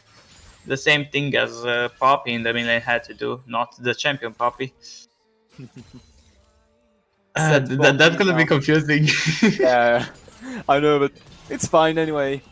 Set Poppy is now making her way to the bottom side river, and just at the same time as Karthus is doing his bottom side transition, slowly waiting for his crocs to respawn. And right now, Poppy's going to invest into the bottom side river, place down a nice control ward to make sure that this mid lane is safe. from any jungle interaction and just go back to clearing her camps as Karthus is gonna And, take the information on that Drake. I like to see that Fox in the middle lane is dominating the Gallo, as you remember, he was first pick, like he was so confident on picking this champion. It wasn't countered by RXS Poppy. And he's sitting at a nice FPS advantage there. Yeah, actually, that's one thing we didn't tackle at all. The fact that this Galio came in despite the array being shown in in red 1. And so surprisingly enough, they do decide to go, and by they I mean Next Please, they do decide to go for a losing matchup in that mid lane in the early game. But I do feel that Galio, since he's running on the Aftershock, he will sooner or later get the resistances to When look at all the vision, look at all the red vision in the blue side jungle, and now Ari is looking for a roam in the bot lane. Aphelios has the stun gun, he's gonna use it. Ari can follow up with the charm, cleanse being used by Ashe, but Lulu is in danger. One Molotov will get the stun, who will get the kill? It's gonna be the Aphelios. Gobbis gets the first kill of the game. Yeah, very good play here by Jelly to get the frostbite onto that Lulu and make sure she's not going anywhere. As Ashe was really quick on the flash cleans, by the way, to avoid getting tagged by the skills from Waifu skill. Very good reaction time coming from Nahum. Yeah, Nahum had a good first game, even though he had that one to the Syndra under the turret. And he seems to be off to a good start in the game too. It really looks like this guy is the mechanical talent that Next Piece is relying on to carry these games. It just shows through their compositions repeatedly in Game 1 and Game 2. Yeah, the drafting has certainly been around him. He does seem to like the Ashe pick. I'm not sure if, what other champions he played in the tournament so far, but his Ashe looks really good. Yeah, he does play some Aphelios. He also gets his hands on top of stuff like the Senna. But Ashe and Aphelios are definitely his two stable picks here in the TJP. Karthus already has. My goodness. Yeah. Ooh, the invade from Foxin will pick up Fluffy, and I just wanted to talk about Karthus, how he has been invaded with controls in his jungle. He did clear one, but Foxin did pick him up after he cleared it, trying to go for his cracks there. And I think he will keep looking for this kind of invades on the Karthus, as if he will be set behind, then there's not much threat besides from Ashe on next place team comp. Yeah, absolutely. If you manage to take that Ashe down, Karthus is not going to be scaling anytime soon, especially considering that he's just gotten killed by that Ari in the mid lane. And speaking of that, I really thought that Syndra in the first game had an amazing performance, both in terms of itemization. She did some really bold and confident choices that paid off in the end. She managed to find some very clutch stuns throughout the game. And now, if you took a look at that play from Waifu skill a minute ago, he sacrificed some farm on his mid lane to make that rotation onto Karthus. He actually let the wave crash under his tower to go into the jungle and wait for the Karthus to come down, because they had the information, and she knew that giving some farm over to the Galio, who she already dominates in that lane, is not going to hinder her capacity to repeat that kind of play over and over. So really good play here, and very good read on the map and on the state of the game by Foxy. Yep, and now Braum is going for an ultimate onto Lulu. Lulu instantly gets rooted by Aphelios' Chakram. Oh, she will go down. The Chakrams are so strong. Yeah, and especially coupled with the Frostbite from Braum makes a great combo. Yep, and I want to touch on this both solo lanes from Wolves are doing great, so that means Poppy can look to get the Rift Herald there, which she can most probably use in the mid lane to open up so Ahri can move more. Oh, that's nice timed cleanse, but now Karthus' ultimate can pick up Gobi's, and he is gonna get the shutdown.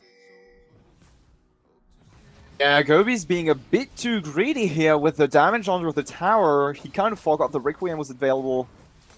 Now Nitrix is making sure that his mid laner can safely pick up some platings. And drops also the Rift Herald in mid lane. Yep, I predicted that Rift Herald in the mid lane, it is gonna be used, giving a bit more gold to Foxin, who wants to take over this game. He does want to carry his team. He's going for the flash under the thread, as I was talking how he wants to carry. He will be caught by Fluffy, giving the second kill to the Karthus. But that's nice to see that he is confident to go for this kind of place.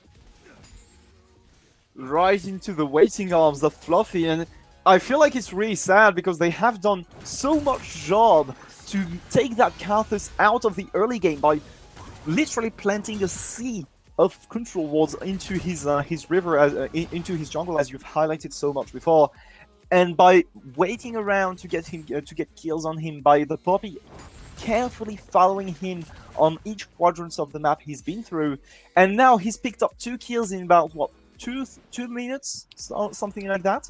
So a bit unfortunate here for Wolves, but I feel like I feel the same way as you do. I like to see Waifuski going for that kind of play as well. Yep, there's only one plate standing in the mid lane. He will keep having priority, granting his Poppy to get the dragon, while Mordekaiser is going for the Karthus in the jungle. This guy just is not allowed to breed, but maybe he can outplay the Mordekaiser here. One more Q would finish off. He will auto. He doesn't have any more mana. The Q will miss with barely a bit of mana that he still had. At least he didn't die.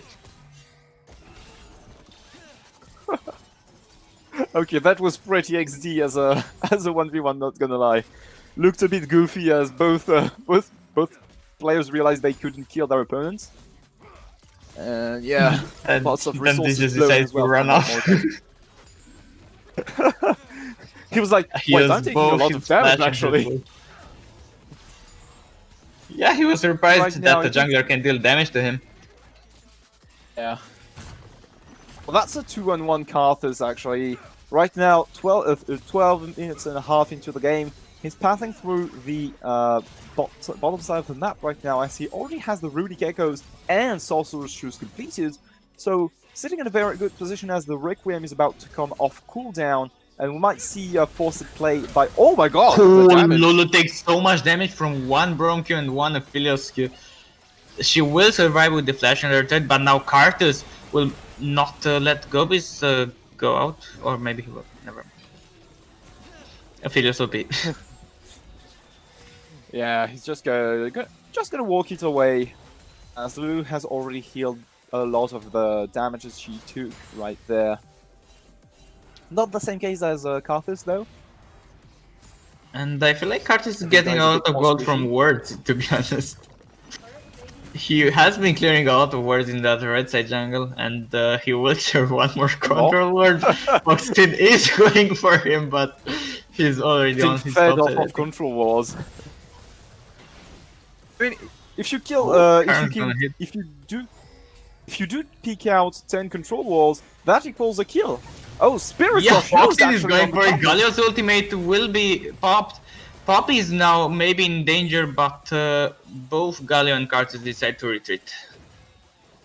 Yeah, Poppy gets her Keeper's Verdict interrupted actually, so she will not be hammering people away for some more seconds now. But forcing that play right there does mean that Ari and Poppy will now be able to secure the first mid tower of the game, because remember, there was only one plating left on that one, so very good here. Because with that... Oh! Top lane is a bit awkward, so Dashang was used and now we have called the Forge God. It will connect to the Mordekaiser. On the way we have both Ari and Poppy. Karthus is gonna use his ultimate, will pick up the kill on the Mordekaiser now. Oni is forced to flash away. And that's just the third kill for Karthus, who seems to be getting stronger and stronger, even though the Wolves are trying so hard to destroy him. Yeah, and I mean, it's almost comical because Fluffy is currently sitting at what 100 kill participation right now. Yeah. So you're trying your best, but you don't succeed sometimes. But you know what? It doesn't really matter that much. You're still eventually gonna be fine if that Aphelios and that Ari manage to keep that trend. Right now, The Aphelios will hit the ultimate. Poppy is gonna be stunned. She cannot get away. Gobbis will get his third kill of the game. Now Ash is in danger. She will flash under the turret and survive. But I don't think Aphelios nerfs were that impactful. yeah, it really looks like they did nothing onto him. 15 minutes on the clock, and that guy is already sitting on Berserker's Greaves, IE completed. And if you take a quick look at the global gold right now, you can see the Mordecai is sitting at 4,000 and a half, Poppy on 5,000, and both Ari and Aphelios sitting on 6,000 and a half gold. 2,000 gold up on their direct opponents, and the most fed member of the enemy team is the Carthus, who's nearing 6,000 gold. So right now, right now the Wolves, even though the Carthus, like the incoming threat, is getting very fed, they are in a comfortable position to teamfight right now. They need to focus that Carthus, and then they pretty much are gonna be fine in those teamfights. Very good. Setting up a trap in the bot lane bush as the Drake is about to be spawned. Ash can use her E to scout them. And I'm yep, she did reveal them. Meanwhile, in the top side, the Mordecai is gonna use his Death Realm onto Galio. Oh, that was interesting. As Galio will get away. Graciously, thanks to that interaction, he gets to live on a bit longer now. And yeah, so Ocean Drake completed and Cloud Wind awakens. So that's really good here. It happens again, like when the losing jungler gets all the drakes, Karthus' ultimate will be on such a low cooldown, but for now he's just gonna go down to Foxin as he is gonna get invaded once again. Foxin really playing out of his brains in that series. Doing so much work here. He's the one who has killed the casters twice already, and I wanted to talk about that because as soon as they started prioritizing that mid lane tower, it meant that Foxin had so much more room to roam around. And look at that! That guy is almost a second jungler this game. He's been so absent from that mid lane all the damn time. Whenever you see him doing plays, it's always in this jungle or side lane right there. And that guy he's doing a lot of work. Poppy can just farm her own jungle and take objectives, as she doesn't need to be bothered by invading the Karthus. I mean, you have someone else doing it for you. So that's another way of playing mid jungle synergy, shall I say? Yeah, right now. Right now, the mid lane is gonna be focused by 3 members. They do have the Reef Herald, so they can look to use it, or maybe they can turn to top lane and open the third. Oh wait, that was outer third. The third. You have to think about the Baron because it's going to be spawning in 1 minute and a half. So opening that top side of the map would be pivotal to unlock some of the pressure required for such an objective. Not only that, but also you have the Aphelios who's sitting on 700 gold right now. He does have Zeal in his inventory, so he's basically nearing the completion of his second item, the Runes Hurricane. So right now, NextPs are really looking forward to the next team fight or the next objective on the map. Yep, Karthus is the only strong member for now. Ash, of course, will be scaling with the Manamyon. Once it's gonna be stacked into the Muramana, but I'm not sure for how much they can hold the game, as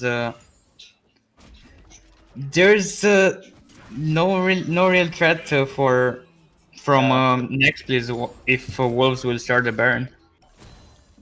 Yeah, absolutely. I mean, right now you're basically naked if you're on the side of NextPs.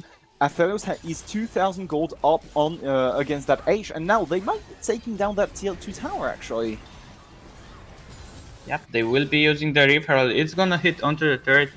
They don't have minions, but they don't need them. The Reef Herald will do just enough damage. Foxin is still pushing the top lane wave now. He's gonna be resetting. He does have a lot of gold on himself. He's gonna finish a full item, I suppose. Yeah, that guy is sitting on 3,000 gold. So you can see him selling some stuff to make room for what's going to be, I guess, a Dark Seal actually, no, the boots and stuff.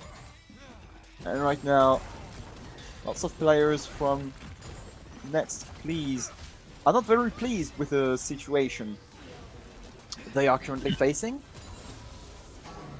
And Yep.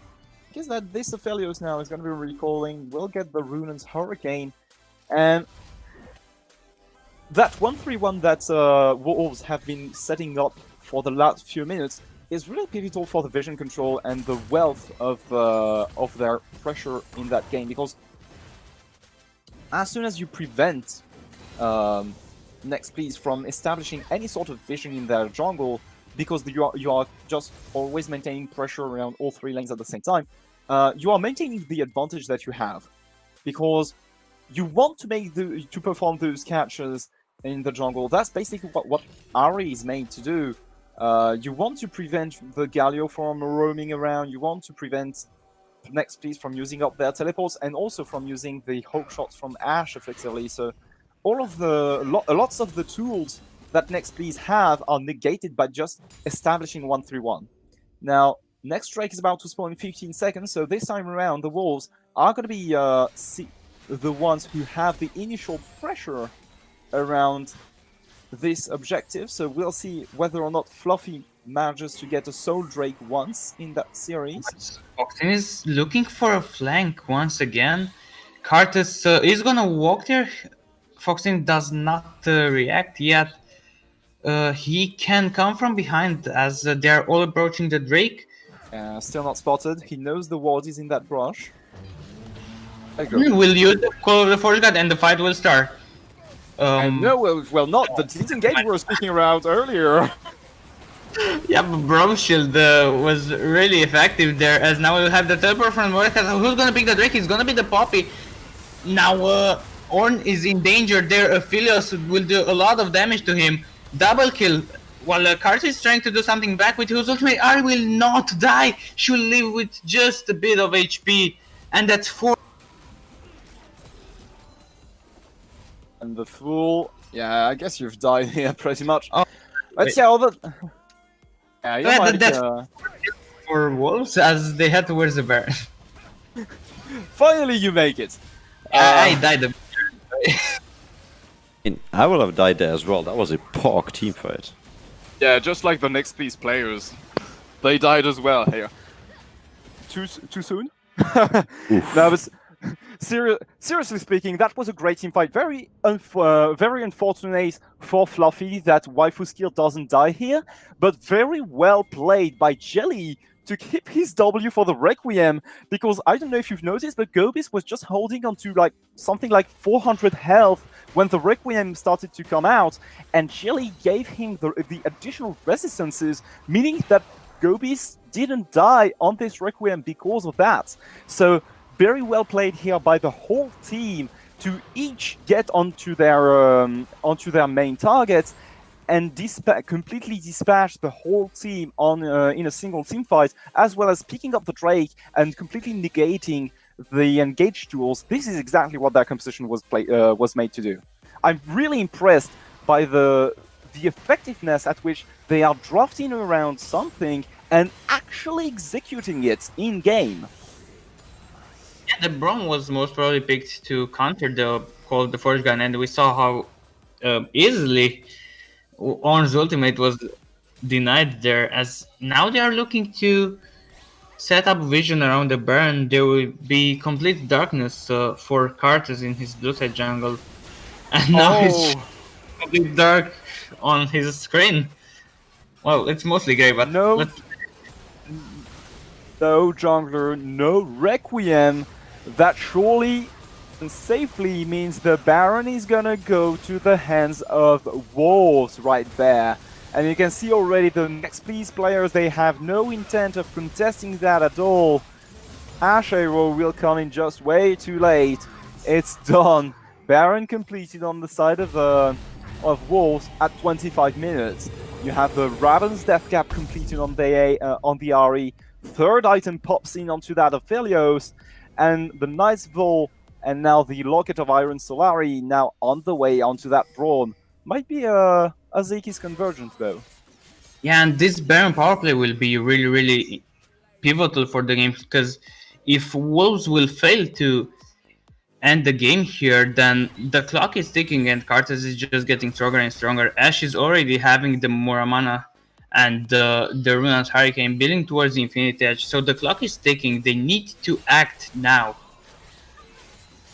And so you're a bit talking about some kind of like ticking time bomb on the side of Wolves.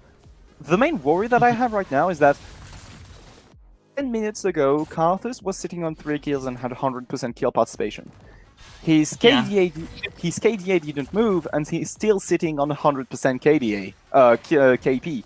So that's really worrying to me, that he's the only one getting resources in that game, and that he's not actually capitalizing on it. He's not finding the right opportunities. And the thing is that also, that Ari and that Aphelios are so fed right now, there's possibly nothing you can do, actually. Yeah, that's the state of the game right now, as they keep going for the 1-3-1, which is granting them already the first turret in the bot lane. Ari will slowly but surely take the top lane turret, as Ornn shouldn't be able to. Yeah. Sure. The Baron minions, Aphelios is just chilling in the mid lane, clearing the minions. It's a bit hard for him to get a turret, as there's the wave clear coming from Karthus and Ashe. That Mordekaiser is even pushing in on his own 2v1 at this point. This is really a dire situation for Next Please. They need to act right now and find an opportunity, maybe a catch or something, if they want to turn this game around. But I feel like this is getting from bad to worse for them, as right now the Cloud Soul is on the points here for Wolves, and they are already gathering around it. And with that 3 items of Philios, it's going to just melt down like crazy. Look at that, it's almost already gone. There you go. Chakrams are doing their jobs here. Yep, the Aphelios pick really paid off in this game. He got ahead together with Braum, didn't even need help from the jungler. Poppy wasn't doing much in the game, but she did just enough as she needed to do, setting up with objectives. Yeah. As burning the summoner spells early was like all they needed to get steamrolling through that bottom lane. Now Ashe is picking a bit more CS in the mid lane. She is still a bit far from the Infinity Edge. She needs, I think, around 700 more gold. The Baron has run off, and the inhibitors are still standing, so maybe there's still a bit of hope for Next Please. Yeah, you can be the optimistic guy, but I'd rather look at hard facts and think that the Baron power play has been huge on the side of Wolves. Right now, they are sitting on an 11,000 gold lead, and that is huge. If you look at the individual goals, you can see 4,000 gold on the Aphelios, 5,000 gold difference between Ari and the Galio. And even in the jungle, you would think that the Poppy having no kills would be behind by a lot, but it's actually only 1,000 gold difference between her and the Karthus. So that's really to show you how bad the situation is right now for Next Please. And the thing is that they already took out all of the remaining external structures of Next Please with that first Baron buff, but now Baron is about to come up again in 1.5 minutes, and you are going to be facing maybe something like a full push into your base, and I doubt that Next Please have the tools to actually take that play. And the vision control in the jungle will once again be set. Complete darkness for next, please, there, as the wolves are just controlling the game, not giving any space to breathe. And you still have the fear of the dark in that game because of how much times you've been killed by an Ari coming out of the fog of war. Waifuski really demonstrating why you should absolutely ban that pick against him and not let any chance of him getting his hands onto that one, as he's really taking the game over right, at this point, right? He's been the one who stopped the Carthus from doing anything in that game. He's been the one to constantly ensure and enforce the vision advantage in the jungle by always roaming, always landing down some control wards and stuff, and always making sure that no one could get in there to clear these walls. Now look at that. Behind that wall could very well be the Ari waiting to get that Carthus over. You have to really worry whenever you go to clear these walls. Right now, walking to the Baron, Mordekaiser is in the bot lane, still setting up pressure, keeping the Galio there. They both have teleports, so they can join a possible fight, but it's too hard for next place to get close to the Baron. Yeah, Baron has already been started down 5,000 health, and right now, look at that. Ari's on the way. Ash's ultimate is gonna be used. Charm is gonna miss. It doesn't matter. She's still deleting the Ash of the Summoner Shift. Now Karthus is in trouble. He will get Lulu ulted as Lulu sacrifices herself. That's 4 kills. Galio is the only one still standing, but he's stuck in the bot lane. Now Wolves can most probably look to get 2 or 3 inhibitors here. They do not go for the Baron. Maybe they can also go for the end. There's 20 seconds death timers on the Ashe, on the Lulu, on the Karthus. First 30 million will be taken down. Mordekaiser is not scared at all of this Galio. He just keeps pressuring there in the bot lane. 2 inhibitors will go down, and they just retreat to go for the Baron, I suppose. Yeah, you do have the Elder Dragon spawning in 1 minute and a half. So it looks like at this point, Wolves really want to go down the safe route and make sure that all odds are possible for them to seize. Right now, if they do get this Baron buff, they are going to be having 2 minutes of sheer godlikeness once they stack this Baron buff up with the arrow, with the Elder Dragon. And once that Ari comes in with all of the AoE damage he has, once the Aphelios comes in as well with the sure-to-be 4th item that he will get once he resets, this is just gonna be point-and-click delete on the side of Wolves. Yeah, the Ari there, even though she made the charm, it didn't matter. She still deleted so many people. Her E did not matter. Her W did Yeah. her ultimate did a lot of damage, and of course her Q. This is the E that is like the key spell of that Ari to empower her damage and make sure that she can land all of her spells, and still ends up killing.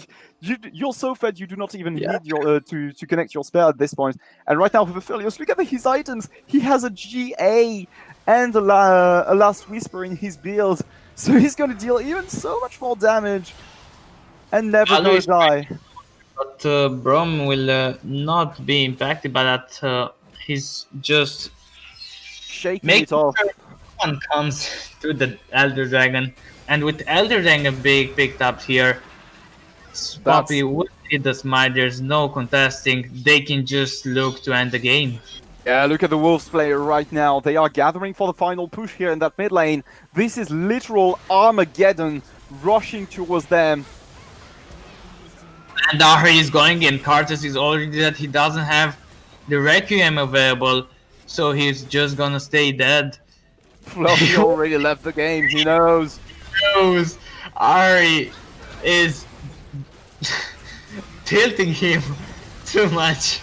Now Mordekaiser is gonna be in trouble, but he will use the Zonias. Ari is just focusing the turrets down. The charm will miss. Doesn't matter. Wolves will get the 2-0. over the next please. And this time around, it is their turn to say GG easy next please, as they will climb up to the semi-finals to face Hideaways. Damn, what a game in the end. To finish off, Waifu's skill, Ari, they're coming clutch in with that 8-1-5 score, as well as Gobis here with this Ophelia 7-1-3. These boys have been putting out the damage and getting the richness, because they got 16k each in their bank, which is definitely the highest gold in the whole game, and 5k ahead of, well, anybody on the enemy team. So yeah, let's have a look at the damage stats and graphs here, as we do see, of course, these two players walking those as well. But Cartus did his fair share amount of damage, as well as the Ash. And I will be opening the MVP poll already. And before we get into our beautiful interview, so don't go anywhere, we have a lot of content still to come to you guys here in the Twitch chat.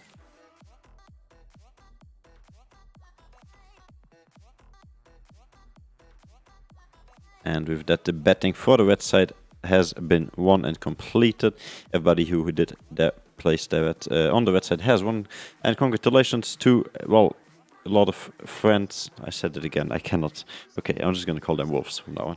Wolves winning this best of 3 quarterfinals and advancing, as you said, into the semifinals. So let me update the standings for you guys, as we have our vote for the MVP first. In the meantime, I can take care of the rest. So, Sherlock and Alex, who do you think should be named MVP of this game? And who do you think should be named MVP of, well, this whole series? Well, I think Foxin had a big impact in the first game as well, with the Syndra clutch stuns. And in the second game, he completely took over. So I would honestly give it to Foxin. That's really BM. Foxin coming in the chat, voting for giving the MVP to the opponent mid laner. That's really BM right there. But yeah, I do totally agree with you, my dear Alex. I really feel like Foxin has well deserved his MVP award. If he gets it, he's done such a tremendous job at enforcing the game plan over his enemy team, and that's also carrying the trust of his teammates with that blind array pick. He's been really having a great game right there on his signature champion, sitting at 300 CS in 34 minutes. Not only that, but you have to keep in mind that he wasn't even sitting on the mid lane for most of the early game, so that's even more impressive, to have that much farm when you haven't been laning that much the game. Yes, indeed. And there we go. We got our updated standings coming your way right away. That was too much way in one sentence, but we shall go with it. There we go. Way on the way to our current standings. And as you can see, our semifinals will consist of nothing else. Then, of course, in semifinals number... Oh, let me mute the music here. There we go. In semifinals number 1, we will be having CE Cosmic facing off against Burger Menu, who did their clean 2-0 victory in the quarterfinals last Monday against Hideaways Reloaded. And of course, in Saturday, or around Saturday, we don't know the exact times yet, we have to confirm with teams. Semifinals number 2, Hideaways team... what is it? The third team... Broken Heroes, there we go. Team Broken Heroes versus League of Friends Wolves here in semifinals number 2. So those are your contestants for the final and most likely the cup here of the TG Platinum winner of this season number 5. So let's see who will be winning this, and stay tuned for the rest of this Platinum season and playoffs to play out during this upcoming days. In the meantime, we will be getting some people into our voice chat for a beautiful little interview. So let me just hop into the channel. And do you guys have any suggestions for who we should ask for the interview? I feel like so first of all, I really want to talk to Waifu Skill, and I would also like to have a chat with Jelly, maybe. Okay, so mid laner and support. That'd be great. I mean, if anyone is willing to go to come to that interview, you can come. I'm not disqualifying you from expressing yourself here. Yeah, okay. Well, I gave them the notice. Let's see how they react. In the meantime, we'll be having a look at our beautiful stream and our Twitch chat, because that means you guys out there. Thank you for voting and thank you for being so active. All the subs, the bits, all of it coming through. We are so blessed and so happy. And with the vote completed, let's have a look at who won our vote of today. And it was a very close one, actually, because this one was very shortly decided onto the mid laner of the red team, meaning the Airy here for League of Friends Wolves, the Airy waifu skill. Congratulations on being the MVP of game number 2. Upling corrupting photos, yeah, okay. We'll be talking about those cups and those pots and those things in the future. For now, we're just waiting for League of Friends to confirm.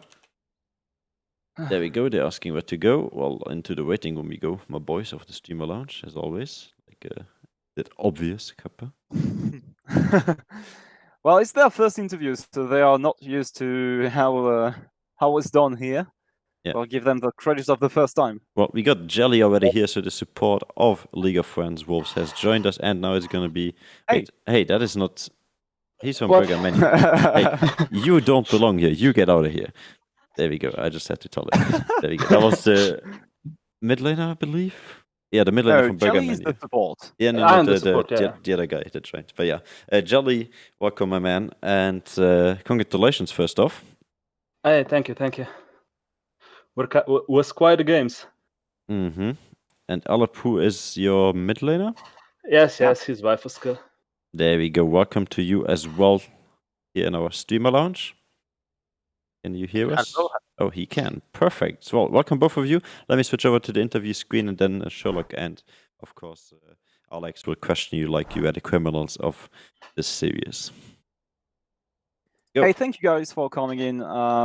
So first, I want to say congrats, of course, for climbing up your way from the quarters to the semis. But also, I want to ask you one first question from the get-go. Are you doing all right? We are doing all right, of course. We are doing fucking perfect right now. Well, I'm doing perfect, but I hope it's a not a PG-13 stream, okay? Okay, so first question I wanted to ask you about the game. Now that this is out of the way, how exactly did you prepare for these games? Because it feels like whenever you get into a game, you already have a game plan, and you are so good at executing around what you drafted for, which is not something that we are used to seeing in amateur play. So I really want to know, do you have a coaching staff around it? How do you prepare to execute on these drafts? Well, if you don't mind, I'm gonna take this question, Alepu. yeah, take it. We have the best coach in Europe, apparently, which is amazing. We just got one who came in a few days ago, who will probably help out a bit. But for the moment being, the current coach, Panda-kun, is amazing. Yeah, he is usually guiding us through the draft. He is telling us what to ban, what to pick. And usually before we go into the game, he says, don't do this and do this. And that's how the games go then. Okay. So games to me felt really different. The first game was mostly focused on the two junglers. Kane had control only in the late game, and Olaf was one controlling the early game. But then in the second game, I felt like jungle didn't really matter, and it was mostly Diari stomping away the game. How did the game feel for you, Aleppo? The two games. I can say it went pretty much as I expected, because I can say that okay, the Ari was blind pick, but since it's also my main champ, I can even blind pick, and I'm not afraid to pick her again in the next match if it's needed. And don't say that out one loud. one thing that I can say through all my games, I'm missing the machine, guys, every time, and every time it's sad. Machine is actually the canon. So I hope the stream didn't see that. We saw Yeah, you- everything. Don't worry. I'll interrupt shortly with a few less serious questions here because Twitch chat is going wild. So we have actually a few questions here for the mid laner right now. So who's skill that's going to be you. So the first off is going to be, what do you think of the Galio counter pick onto you? Well, Galio is not even a counter pick. Yeah, I think You it was just a stomp easy it. question. Like when I saw the Galio, I'll be honest, I'd be like, okay, what is happening right here? Like, I thought, they gave up the mid lane. Okay. That's what I thought. Then we have another question here coming actually to the support from Schlistakus. He's asking, how does it feel, my friend, to not end minute 1? Okay. I see. It feels good. It feels good when the enemy maybe team give us doesn't some background invade. story on that one, because you didn't have a dev this game, so I cannot relate. Basically, let's say it's an ongoing inside joke inside the team that I die before minute 1 in like when the enemy team invades, and I just die there or waste flash and then die and stuff like that. So yeah. So at least got information out of it. It's not that bad. But Yeah. we have another question for support also. Did you prefer playing Lulu or Braum? Braum, always. Okay, and then your favorite support skin is the last question here, because that's so important, I know. Does it matter for which champion? No. Well, I just got one skin gifted, and it's the new trash skin. So there you go. That's the new favorite skin. Okay, and then the same Spirit Blossom question. one. Yeah, the Spirit Blossom one. Nice one. The same question for Waifu as well here. Your favorite Airy skin, very important for our fellow mid laner Wind Mimic in the Twitch chat. Well, it's the Challenger, Ari.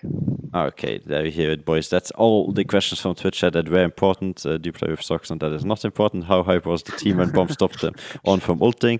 Yeah, that's normal. We see that every day on TGD. I think on TGP that was surprising. I agree.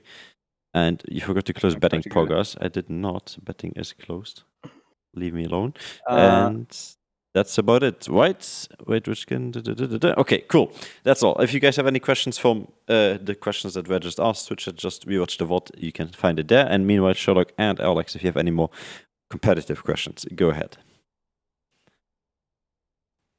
I do, but I don't know if Alex wants to go first. Maybe if you have something. Okay, we've lost Alex. So I would go on with my my question then. I want to know, how exactly did you plan out the early game of the second game? Because we did see the game 1 go really toe-to-toe for a very long time before you managed to get some decisive clutch captures with that Syndra onto the enemy Ashe. But that second game went pretty much to the dump on the side of Next Please as soon as you. I feel like everyone kind of warded the whole map for into that Karthus, and you were almost always inside of his jungle. So how did you manage to coordinate to make that sea of vision into the enemy jungle? Aleppo, will you take it or? You can. So basically, the early game we did, where was basically from the start of the game, he was Waifu skill or Alpu was already talking to us. Okay, he wasted flash. Okay, I'm gonna push him in.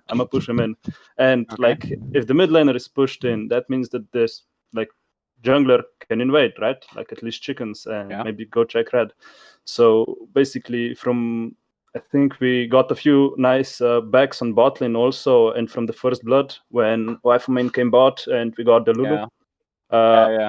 We could just start, like, bot lane was ahead, mid lane was ahead, so we could just start pushing into the bot side jungle for like pretty much free and put down the wards, get the vision, and just, you know, get the info where Karthus is to like deny him what he wants to do. Okay.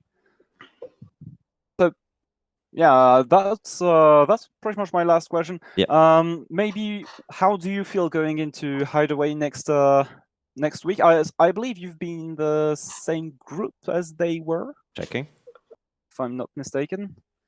Group stage. So we have League of Friends Wolves were in the No, they same are from the group. Then they Hideaway are from the opposite group. Yeah, They Hideaway's were Reloaded one and of their Hideaway's Team group. Broken are two different teams. So Hideaway's Team Broken are first competitors of Group B, and Hideaway's Reloaded are from Group A. So yeah, two different teams. They have not been in the same. How do you feel going up against them? Well, we're gonna do our best. We're gonna prepare like we did for today. Probably some scrim games, probably some ranked flexes to just leave some tension behind us, and hopefully play as good as we did today and win the game. So you're Okay. very positive about winning, or do you think that it's going to be a hard game, seeing as they got first in that group even before Burger Menu, who also made it to the semifinals? Not saying it's gonna be an easy game. Like it depends on the day. Like maybe they won't have the best day. Maybe we won't have the best day. But we're gonna go in fighting and swinging, and let's hope for the knockout. Okay, great. Well, both of you guys have right now a 75% win ratio when it comes to season number 5. So that means you are very tight when it comes to numbers on Challenger mode. But on the Rift, it counts still on how you perform. And we will wish you best of luck to both teams and hope to see you guys on the big screen performing as you did today. Thank you very much. With that being said, we will let you guys off into the night and enjoy the rest of your evening now that you had this glorious victory on your back. Thank you so much for joining, and see you guys next time. Thank you for inviting us. Thank See you next. See you guys. With that being said, boys, we will be going into some section that I call getting the crabs ready, while we thank, of course, Alex, if you are still here with us, and of course Sherlock Yep. for Very much for casting having- today. It was nice to be here. Yeah, I enjoyed it. It was a good stream. Had really interesting games. Not the same pork moment than last time, but very interesting games still. And yeah, I believe, Sherlock, that TG Platinum is just getting way more views than like TG Diamond League. And normally it was because of the memes, but right now I can only say it's because of the really, really good games that we keep getting here. Yeah, we're seeing some spicy things, right? And four Ocean Soul. I was not ready for that. Yeah, I did not expect 4 Ocean Drakes to come through, and I believe now there was enough time for all of you guys to get your crabs ready, because there we go in the background, you can hear it already coming up. It's our favorite song. It's the crab song, the crab wave. Get your crabs in the chat. For those who don't have it, I'll give you one of my own. There you go. Yeah, oops, I did not mean to post the rest of this. There we go. So get your crabs ready, get your crabs in the air. With that being said, thank you so much once again for joining us, Sherlock and Alex. We'll hope to see you again very soon here live on twitch.tv/connecting esports. And of course, we will be heading into our ending screen. Thank you so much for tuning in. Thank you so much for following, cheering, all them bits coming at us. We had been having a blast. So Sherlock, if you will do us the honor of saying goodbye. Well, goodbye everybody, and see you soon for some more League of Legends on the TJP and TJD. Goodbye. There we go.